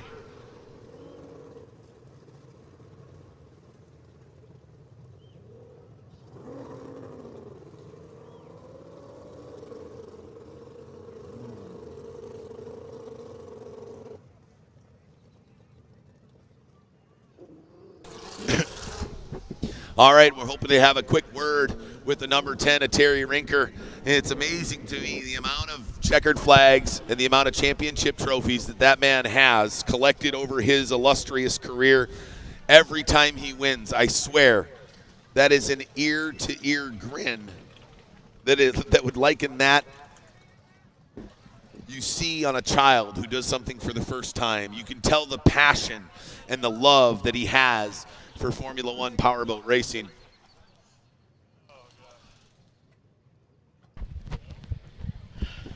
Well, checkered flag in hand, Mr. Rinker. We've done this a lot before. We'll probably do it a few more times before you hang it up for good. But I was just telling the crowd, there we go, that every time you win, you look like that kid that won for the first time. You've been doing this for so long, and that just speaks to the love for this sport, the passion that you have for it. And, boy, this one had to be fun because, man, it was a battle out there. Yeah, I tell you what, we battled all weekend to get to the pole and got a little luck there at the end. Sorry about Chris's misfortune, but, hey, the rules are the rules, and that's what happens. But and boat fired off the dock just great. Can't say enough about the Phase 3 performance guys and Brendan Powers. And we did a lot of work over the winter to get the thing off the dock, and I think that work is paying off today, and great to bring home another checkered flag here in Port Neches. Absolutely. This is not the first time you've brought home some pretty beautiful hardware from Port Neches. It might not even be the last time. And not to mention, this puts you back out in the catbird seat where you finished 2021. Got to feel good to start off 2022 like you did 2021. Oh, yeah, definitely. I mean, we're right up on top of the pile, just where we want to be, where we ended last year, and we hope to stay there all year long. Absolutely. Let's talk about the man who gave you the best run for your money today, the young Jeremiah Mayo. Looks like he hit a nasty roller and tore up the front of his boat. Otherwise, that gap might have gotten a lot closer. At what point did you start to see that rearview mirror start to fill up with a little gray and orange, and what were you planning to do to keep him at bay? Well, we were kind of hung up in a little traffic, and my radio spotters were saying, hey, he's coming. You got to get by these guys. So, fortunately, I got by him about the same time. I think he had a little mishap, and that rolled him back a lot further than he was. He was getting close there for a while, so we were having to step our game up as much as we could, and fortunately we didn't have to go over that edge. Yeah, absolutely. And you find you get to share the podium once again with your son. He comes in with a hard-fought third place here, finish here at Port Neches after taking a year off in 2022. Let's talk about that. The Rinker family is the first family in the history of OPC racing to have 6 drivers on one race weekend in one series. It's got to make you feel real proud to be a Rinker. Oh, yeah, it sure does. I mean, the family tradition is here. We love coming around here and hanging out with each other. I'm kind of the black sheep right now over to Phase 3 Performance, but, hey, we also show love, for each other, and we know that even though we're on different teams, we're racing for and each other, and we're not going to do anything to impede or hurt each other's chances of winning. But hey, we still race hard, as you saw me and my son the other day in the qualifying heat. Absolutely. Hey, when the helmet goes on, right, the bloodline cease. You're out there fighting just like you would with anybody else. But what an amazing race this was. And final question for you is, boy, it seemed like everything was so close inside that top 10. To me, it seems like if you're not on top of your game every second of every race all season, there's one of almost a dozen drivers that could come home with a checkered flag at any given weekend. Oh, yeah, no doubt. Anybody that can break out and get the clean water and choose their line, it's going to be hard to catch them. I mean, we had probably 4 or 5 different win races for the different heats this weekend, so that just goes to show you the parity we got going on here, and it's going to make for some good racing all year long. Absolutely. Round 1 was exciting, and round 2 is going to be just as exciting as we make our way back down to the Allegheny, the Monongahela, and the Ohio at 3 Points Park in Pittsburgh, Pennsylvania. A place you've had success in the past, but it's a rough body of water and hard to navigate, and that experience, I can imagine, is going to come into play as we make our way to round 2. Oh, yeah, no doubt. Round 2 in Pittsburgh is going to be fun. It's always exciting and challenging to run that race. I've had a lot of good runs there, but I've had a lot of mishaps that I don't like to talk about, so it'll nip you if you're not careful. For sure. Well, hey, get back with the Phase 3 team. Congratulations, Terry. Ladies and gentlemen, your champion at the opening round of 2022 for Phase 3 Performance, number 10, Mr. Terry Rinker. All right, and that concludes our racing action. Don't go far, as we've got our awards presentation. For those of you all here in Port Neches, make your way over to the edge of the hot pits, as we're going to have our trophy presentation for all 4 classes. A bunch of unbelievable champions here this weekend. Austin, Terry taking home the J Hydro title. Neil Marsh coming home with a big Texas Tri-Hull win. Mark Schmierbach going wire to wire, winning every time he touched the water in qualifying and in the main event.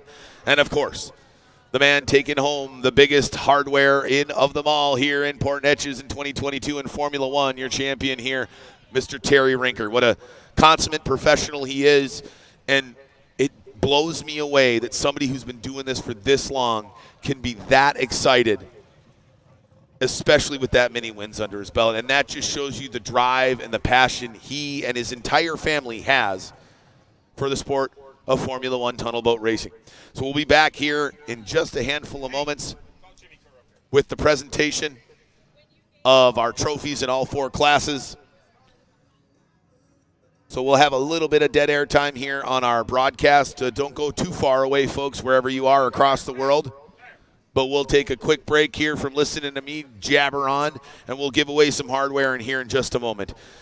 On behalf of all the racing teams, the safety crews, and the great folks at Sport Rescue, and all the other officials, I want to say I appreciate you spending your weekend and afternoon with me and the rest of us here, and allowing me to show you one heck of a dynamic race here at the opening round of the 2022 Formula One Powerboat Championships, the 28th edition of the Thunder on the Neches.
There we go.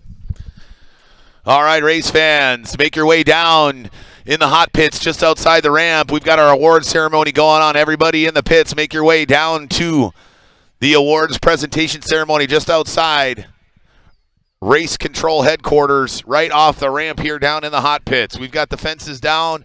Fans, come on in. Let's all hang out together and give away some hard-earned trophies here in all four divisions of the Formula One Powerboat Championship Series. If I could have everybody ascend down to the big, giant aluminum metal structure with the huge banner behind it for the Formula One Powerboat Championships. We're about to give away some hard-earned trophies here at the opening round of the 2022 Formula One Powerboat Championships.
And normally those people like to be on that side. All right, race fans. Let's get this party started, everybody.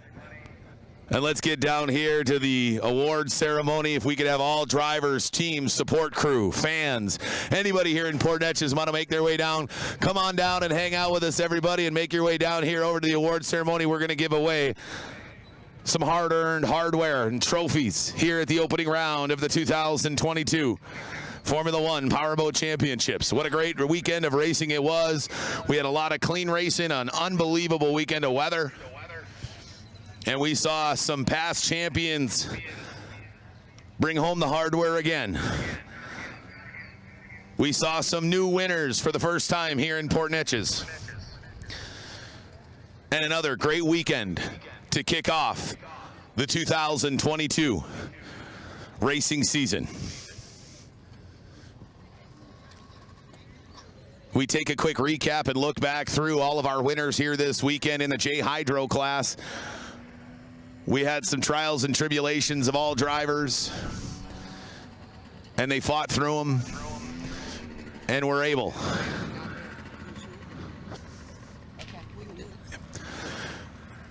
to figure it out and bring home some hardware.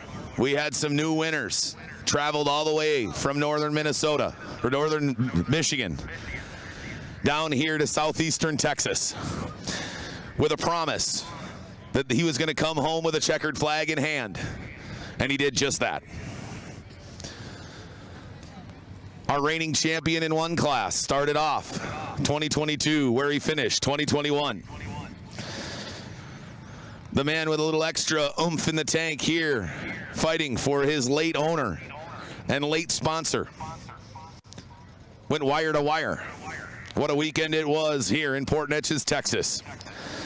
Don't forget, ladies and gentlemen, you can find everything Formula One Powerboat Championships at F1PowerboatChampionship.com. You can also find us on Facebook, YouTube, and other social media platforms. So I'm going to have all the racers congregate around me down here in front of the awards presentation. And we're going to start off with our youngest competitors here in J Hydro. Some of these youngins only 8 years old and out there competing here at the Port Neches opening round of 2022. So first, I'm going to bring up a young man who took a big leap here in 2022, his first race in J Hydro.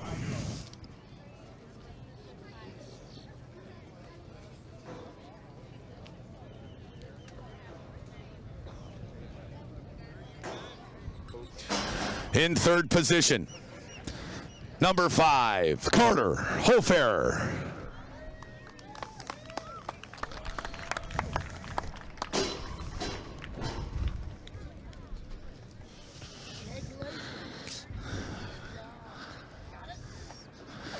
All right, Carter, we're going to come in here and have a chance to chat. You can set that thing down between your feet there, buddy. Hold on to your trophy. First off, you do have the sweetest haircut of anybody here on the Formula One Powerboat Championships. You know that, right? Yes. Now that's what you call business in the front, party in the back. You came here to party this weekend, your first race in J Hydro. Not a bad performance. You bring home some hardware. How was it out there on the Neches River? Fun. Yeah? Are you excited to do some more J Hydro racing here in the future? Yes. Right on. Well, hey, you're a man of many words with a sweet haircut. We'll let you enjoy that third place finish. Congratulations, sir. Thank you. All right, that is the third place finisher, the number 5, Carter Hofer. In second position, she came all the way from the West Coast. They had 5 drivers on the water this weekend. And if it weren't for a hiccup down on the south end of the course, she might have found herself in a different position, but still bringing home some solid hardware in the J Hydro class. In the number 24C, Shelby Love.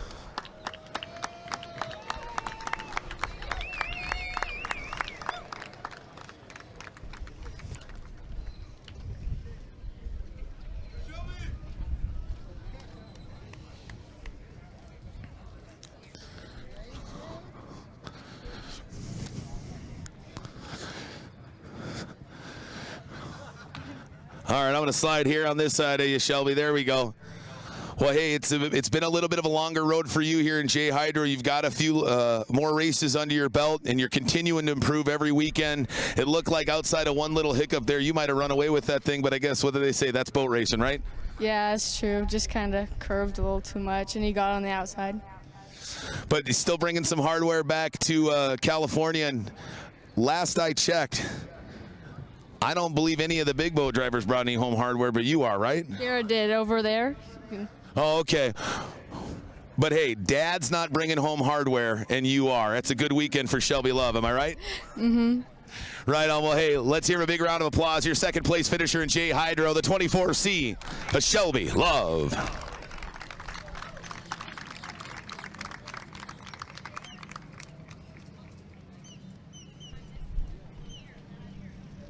All right. And our big winner here in 2022 in the J Hydro class. He fought hard all weekend. He had motor troubles.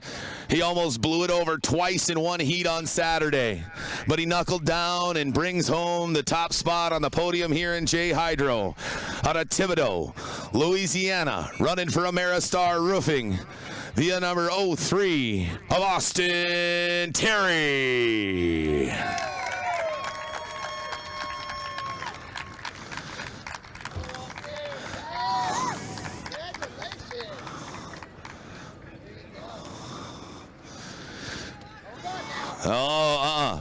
We don't do that yet. We don't get Tom wet. Well, hey, Austin, it was a rough weekend for you. Lots of ups and downs. I can imagine a bit of an emotional roller coaster. You did tell me, though, you had a lot of fun almost blowing it over, but what does it feel like to stand on top of the podium? Very good. All right, well, hey, that works. Right on. You got plenty of years to have to practice these speeches as you collect more of this hardware. But, hey, just like your fellow competitor and friend Shelby there, Dad comes home with nothing in hand, but you bring home a nice bit of hardware, huh? How's that got to feel? Very, good. All right, there we go. Well, hey, I'm going to let you enjoy this and douse down your competitors. Congratulations, ladies and gentlemen, your champion in J Hydro, number 303 of Austin Terry. Ladies and gentlemen, the J Hydro class.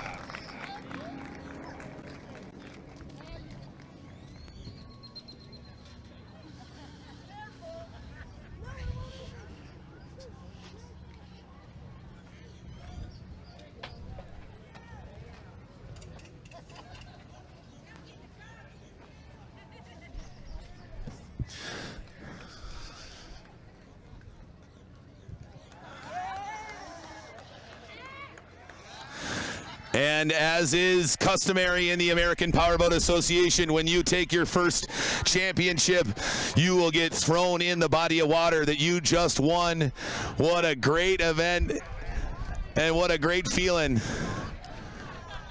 for Auntie Whitney to toss in the 03 of Austin Terry as he takes a dip for his first win in his career here in 2022. Got to be one of the most enjoyable, long-standing traditions in the American Powerboat Association. You win, you didn't wreck, so you stayed dry, so we go ahead and throw you in the water anyway. All right, well, up next has been a staple here at the Thunder on the Neches. And this weekend, it put together some great racing, especially for one driver in particular. But coming all the way from the West Coast, and the other driver, a part of the Clover construction team that's bringing some hardware back to the left coast.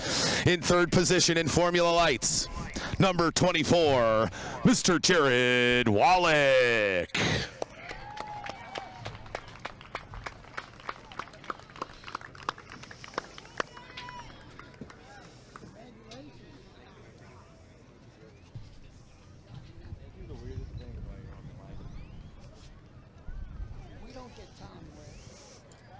All right, Jared. Well, this isn't your first race with us, but you haven't had too many here with us on the Formula One Powerboat Championship Series. You made it all the way over from south to southeast Texas, from the West Coast to California.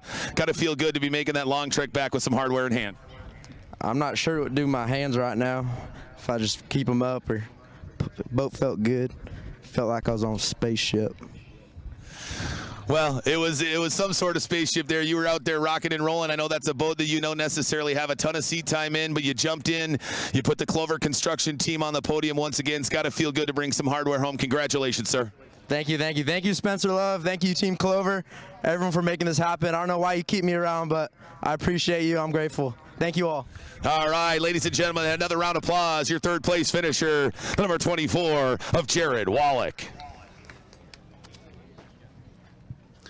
In second position in the Formula Lights.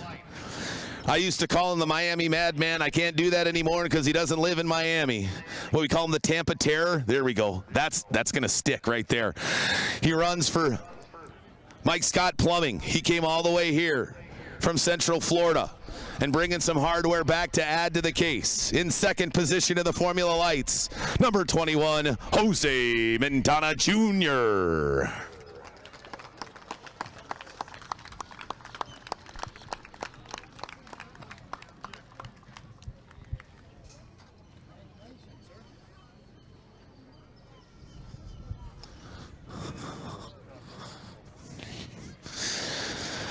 Well, Jose, we've done quite a few of these over the last, 10, 15 years. You've been racing and I've been announcing.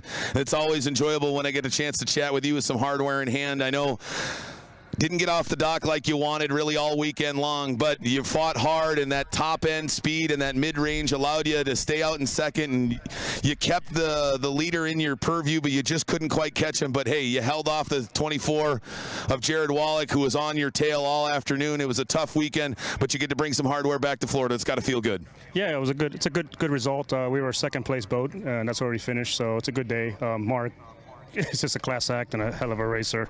Brings the best out of everybody. And Jared was on my tail. Didn't let me take a break there in the last half of the race. But, yeah, we were terrible off the dock Friday and Saturday, as I expected. And this morning in the final, we were much better.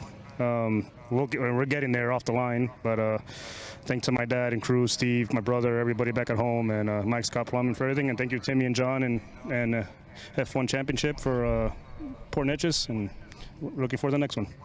Right on. Well, congratulations and best of luck with the rest of the 2022 season, but enjoy this one for now. Yeah, thank you. All right, that is your second place finisher in Formula Lights, number 21, Jose Mentana Jr.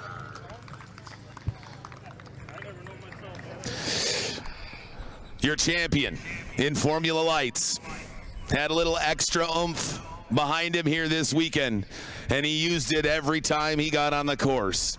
He laid down the fast lap qualifier. He won all 3 qualifying heats, and he went wire to wire in the final. I've said it before, and I may say it again, but here in 2022, your Formula Lights champion out of Greenfield, Wisconsin, running for pizza in number 35, Mark Schmierbach.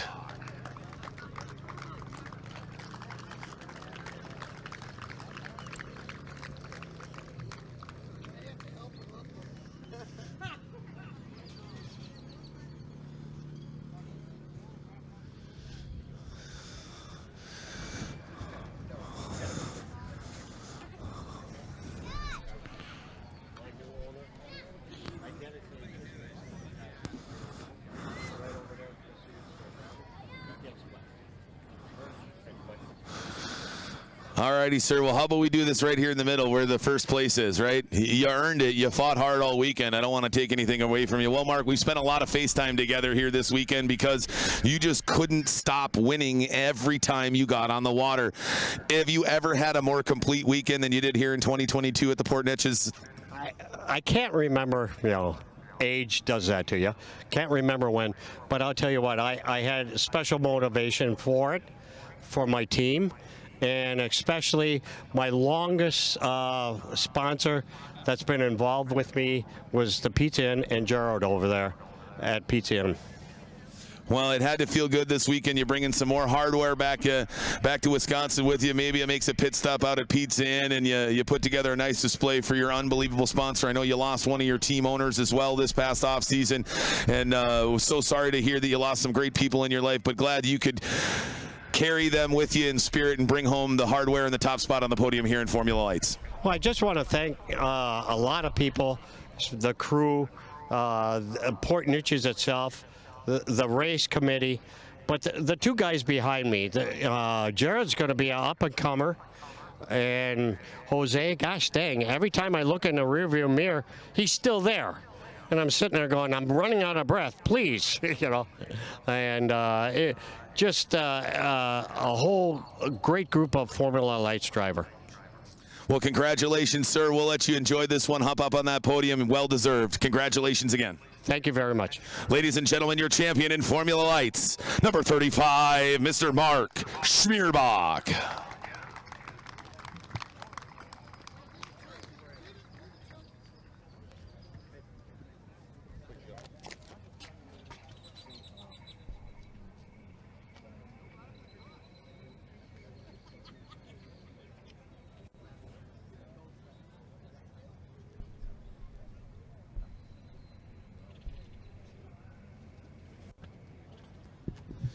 All right, ladies and gentlemen, let's give you another round of applause for your Formula Lights drivers.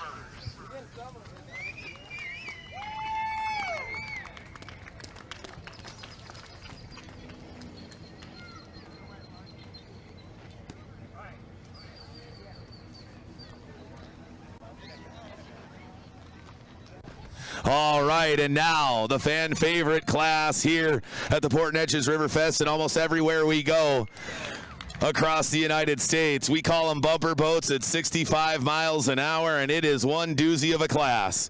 He fought hard all weekend long. He had trials and tribulations, but he dug in on the final, and he finds himself on the podium. I believe he's 2 podiums in a row for this young man. He started off 2022 with a podium. He finished 2021 with a podium.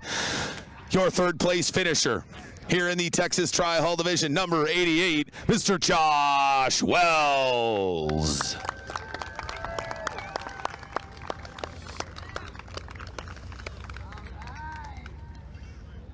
How bad is...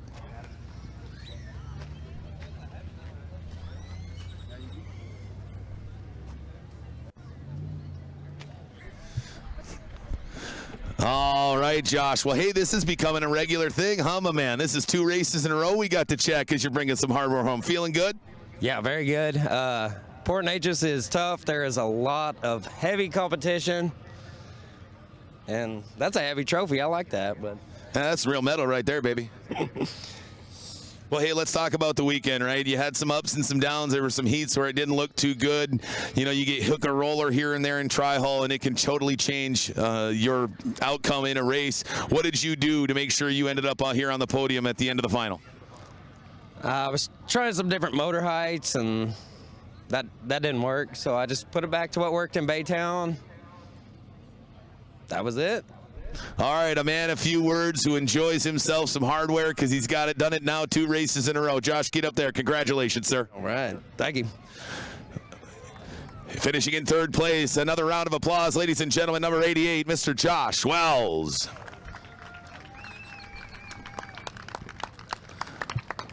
Now, this next driver, I thought for a second when we started the race that after 19 years of driving a Tri-Hull, he finally rattled that last screw completely loose. Everybody else is on the north end of the course. He's on the south end of the course. He's making laps by himself. He has to start all the way at the back. We get 1 restart, and somehow he comes from 13th all the way up to 2nd. Ladies and gentlemen, the consummate professional in Texas Tri-Hull, taking 2nd here in 2022, number 52, Scary Jerry Rinker.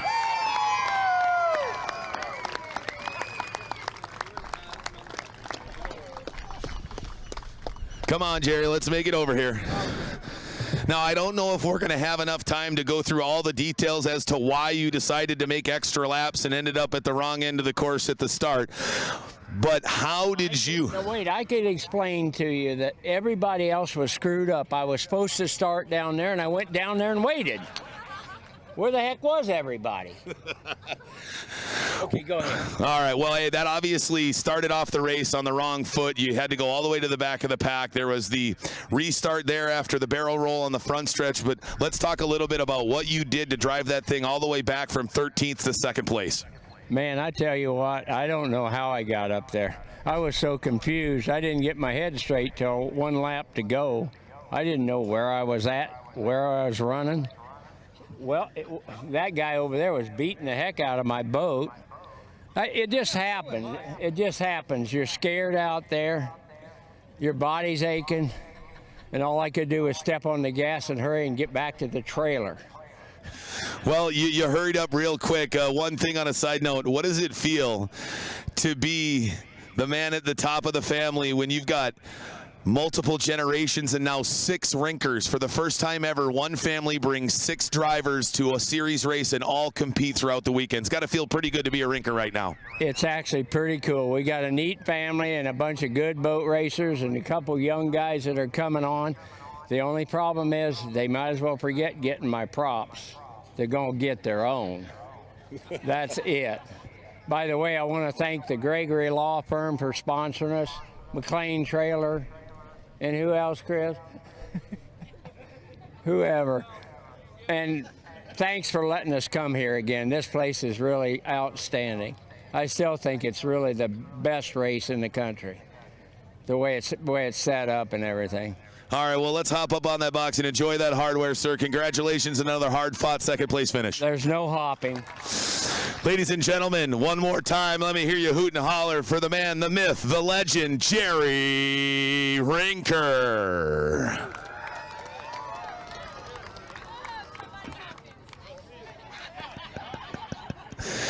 All right, well, the man who took the top spot this weekend had a brand new boat, and he trusted a 17-year-old to build it. He drove all the way down from Michigan where there's still ice on the lakes and snow on the ground. He hopped in the cockpit and he ran that thing like he stole it all weekend long, taking his first championship in the Texas Tri-Hull division. They call him Neil Bob. Ladies and gentlemen, your champion in Texas Tri-Hull, number 17, Mr. Neil Marsh.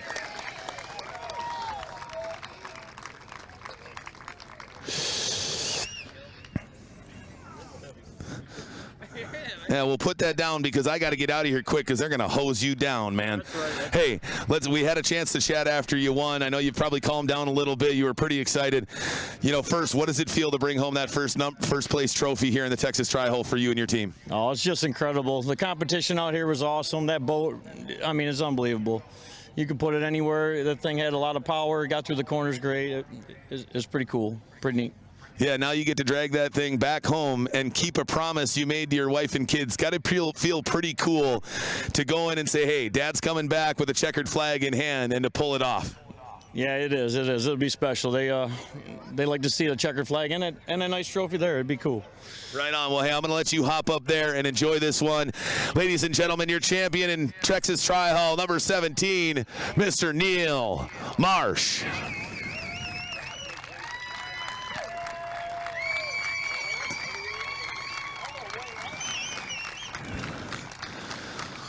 All right, are you guys ready? 3, 2, 1. Would you douse him, please?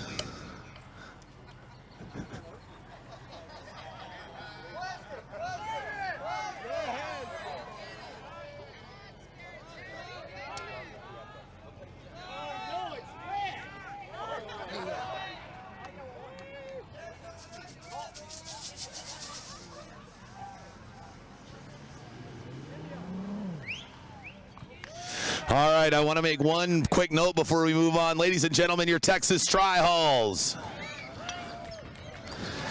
All drivers, please make sure that you return your transponders to race headquarters. Please return your transponders to race headquarters. Here we go, everybody. Yeah, that's right. Just accept it, man. Get to going there, Neil. Again, twice in one weekend, we get to do that awesome tradition here in the American Powerboat Association. When you get your first win, they're going to dunk you in the body of water you somehow managed to stay dry on throughout the weekend.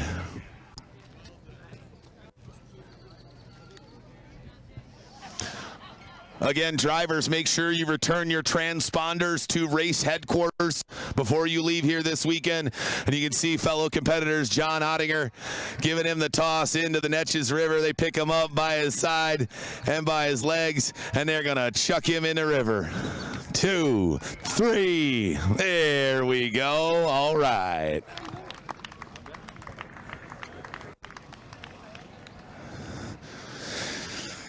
Well, as exciting as the Texas Tri-Hulls, the Formula Lights, and the J Hydros were, what a doozy we had in Formula One. It was a battle from the drop of the flag to the wave of the checker.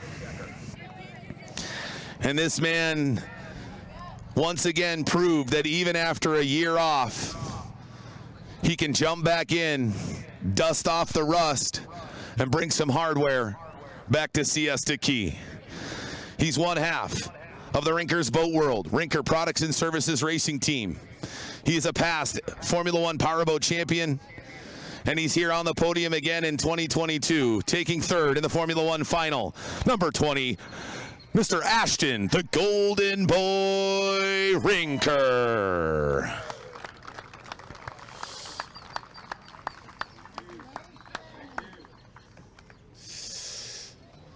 All right, Ashton, come on, set this stuff down here, man. No, you're inside there. I didn't do anything. Well, hey, man, let's talk about it, right? You came here with a new Outcast hull in hand. It just wasn't operating the way you wanted. It had to be a frustrating way to start off the weekend, but you got into that old glove called the Kniff hull without a lot of seat time in it in a long time, and you pulled another podium finish. It seems like that's just what you do these days. Yeah, I mean, unfortunately, I have myself a fantastic team. Chris did everything to get me here. I was even surprised I was going to be racing this year with working with the prototype with the Outcast. But I really got to thank my crew, and I have to say their name. Neil did a fantastic job. Chris Barclay, Brian Roper, James Chambers was really helped me out because I was stressed out. Chris got my mind right. And actually, I've had probably one of the best weekends I've had in the past 6 months. So mentally, I feel great. And my team, it's Chris's team. I'm just here racing, and if it wasn't for him, I wouldn't be here. So it's great. Right, it's amazing how a good weekend of boat racing can clear your mind and make you feel in a good place, huh? Oh, yeah, it definitely was. It's great hard racing. I got to thank Rinker's Boat World. I got to thank Pro Marine for giving me some fantastic pistons and fantastic parts. Roswell Marine Audio, Gregory Law Firm. I mean, this list can keep on going, but I'm just happy that we are here. I'm happy that me and Chris are doing this again, and we're going to be here all year long. It's a long season, so you'll see the 52 and 20 on this podium a lot. Right on. Congratulations, sir. Hop up on that box and enjoy it. Thank you. All right, ladies and gentlemen, taking another piece of hardware back to Florida, number 20, Ashton Rinker. Well, what do we say about this young man? There's a lot of us that got news last summer in a non-racing related incident. It was pretty scary. He had to shelf the boat for 2021 and didn't know for a while there if he was going to be racing in 2022. He got better. He got on the mend. They got him a brand new boat that others said was undrivable. It's a Danish-built Molagard, and it's meant to be pressed to the limit. They put him behind the wheel at our preseason race, and he said, I love this boat. He got here to Port Neches. He ran the thing like he stole it all weekend long, and he's bringing home a solid podium finish here in Port Neches in 2022, taking second place in the Formula One class out of Richmond, Texas, running for JH Performance Boats and Hertz Audio. Number 8, Jeremiah, get out of my way, Mayo.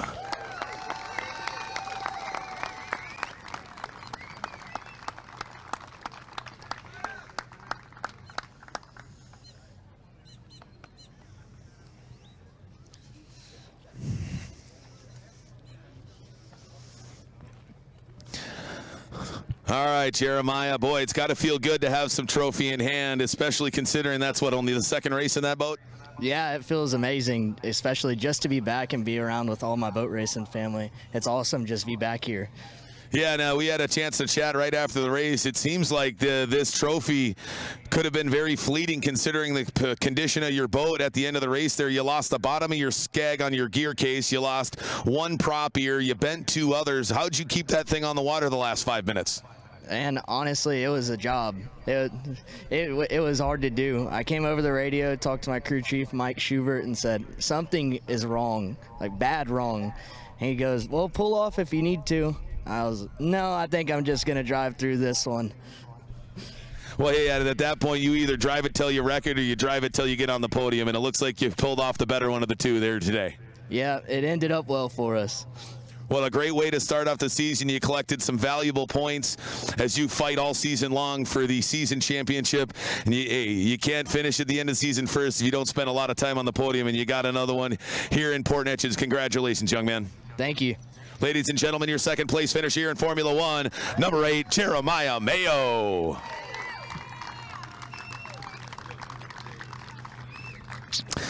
Well, this next driver, at some point, I think I might just tell my boss, Tim Siebold, no, I'm not giving him another trophy. But that day hasn't come yet. He started off 2022 just like he finished 2021. He's a consummate professional and one of the most decorated Formula One tunnel boat drivers in the United States. He's out of Tampa, Florida, running for Phase 3 Performance.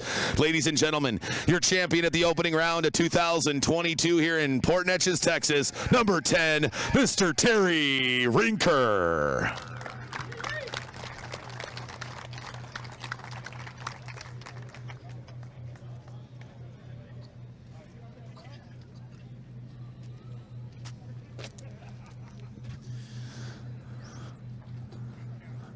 Well, Terry, we had a chance to chat with a checkered flag in hand up on the judges' stand, so I'm going to keep this brief. Your team's amazing. You mentioned how much hard work they put in, but at the end of the day, you got to get behind the wheel and drive that thing like you stole it till you hit the checkered flag. What's it feel like to bring home some more hardware from Port Neches and open up the 2022 season like you finished 21? I'll tell you what, it's great. I mean, a Phase 3 team just does everything they can to give me the best equipment to drive, make my job easy. It is still hard out there because I'm the only one that's got to sit behind the wheel. But I tell you what, it's been great. Brendan's done a great job. Jim Slack bringing the great equipment that we're running. Frank Force and Tyler Percy. I mean, the guys just all work together so well, and it's great to be able to get up here on the top of the podium again. I guess the next win is always the best win, so I think this is the best win I've had ever, and it's good to come out here to Port Neches and put on a good show for these people in this great city. Absolutely. It's got to be weird for you. You look over to your right and you look to your left, and you got a couple of young guns on either side, and here you are, the old guard, teaching them a thing or two, still claiming that top spot on the podium. Yeah, no doubt. So old guys rule, and these old young guys, they're supposed to be tough, but I don't know. I think I'm wearing them out, but they're working on me hard, so it's getting harder every day. And good job of Jeremiah. He was really coming hard there, and I was getting a little nervous, and unfortunately had a little mishap, and it gave me a little more breathing room. But I know they're going to be coming after me. They're going to be coming for you all season. You guys are going to leave here and have to gear up for Pittsburgh. But for now, enjoy it. You deserved it.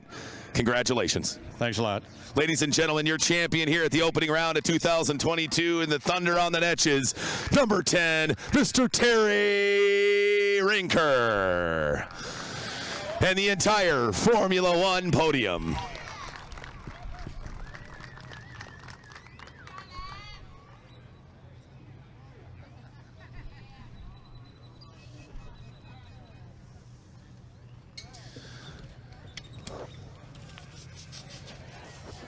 That's right. Soak him down, everybody. Oh, he's a little late to the party.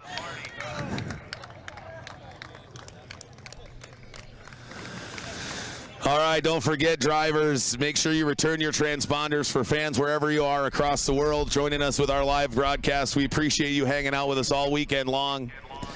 Don't forget, check us everything out at F1PowerboatChampionship.com. Check us out on our social media pages. Make sure you smash that like button. Share out what we're doing to all your friends because it's one heck of a good time. Round 2 of the 2022 season is going to find us in downtown Pittsburgh, Pennsylvania at the Three Rivers Regatta for the first time in a couple of years.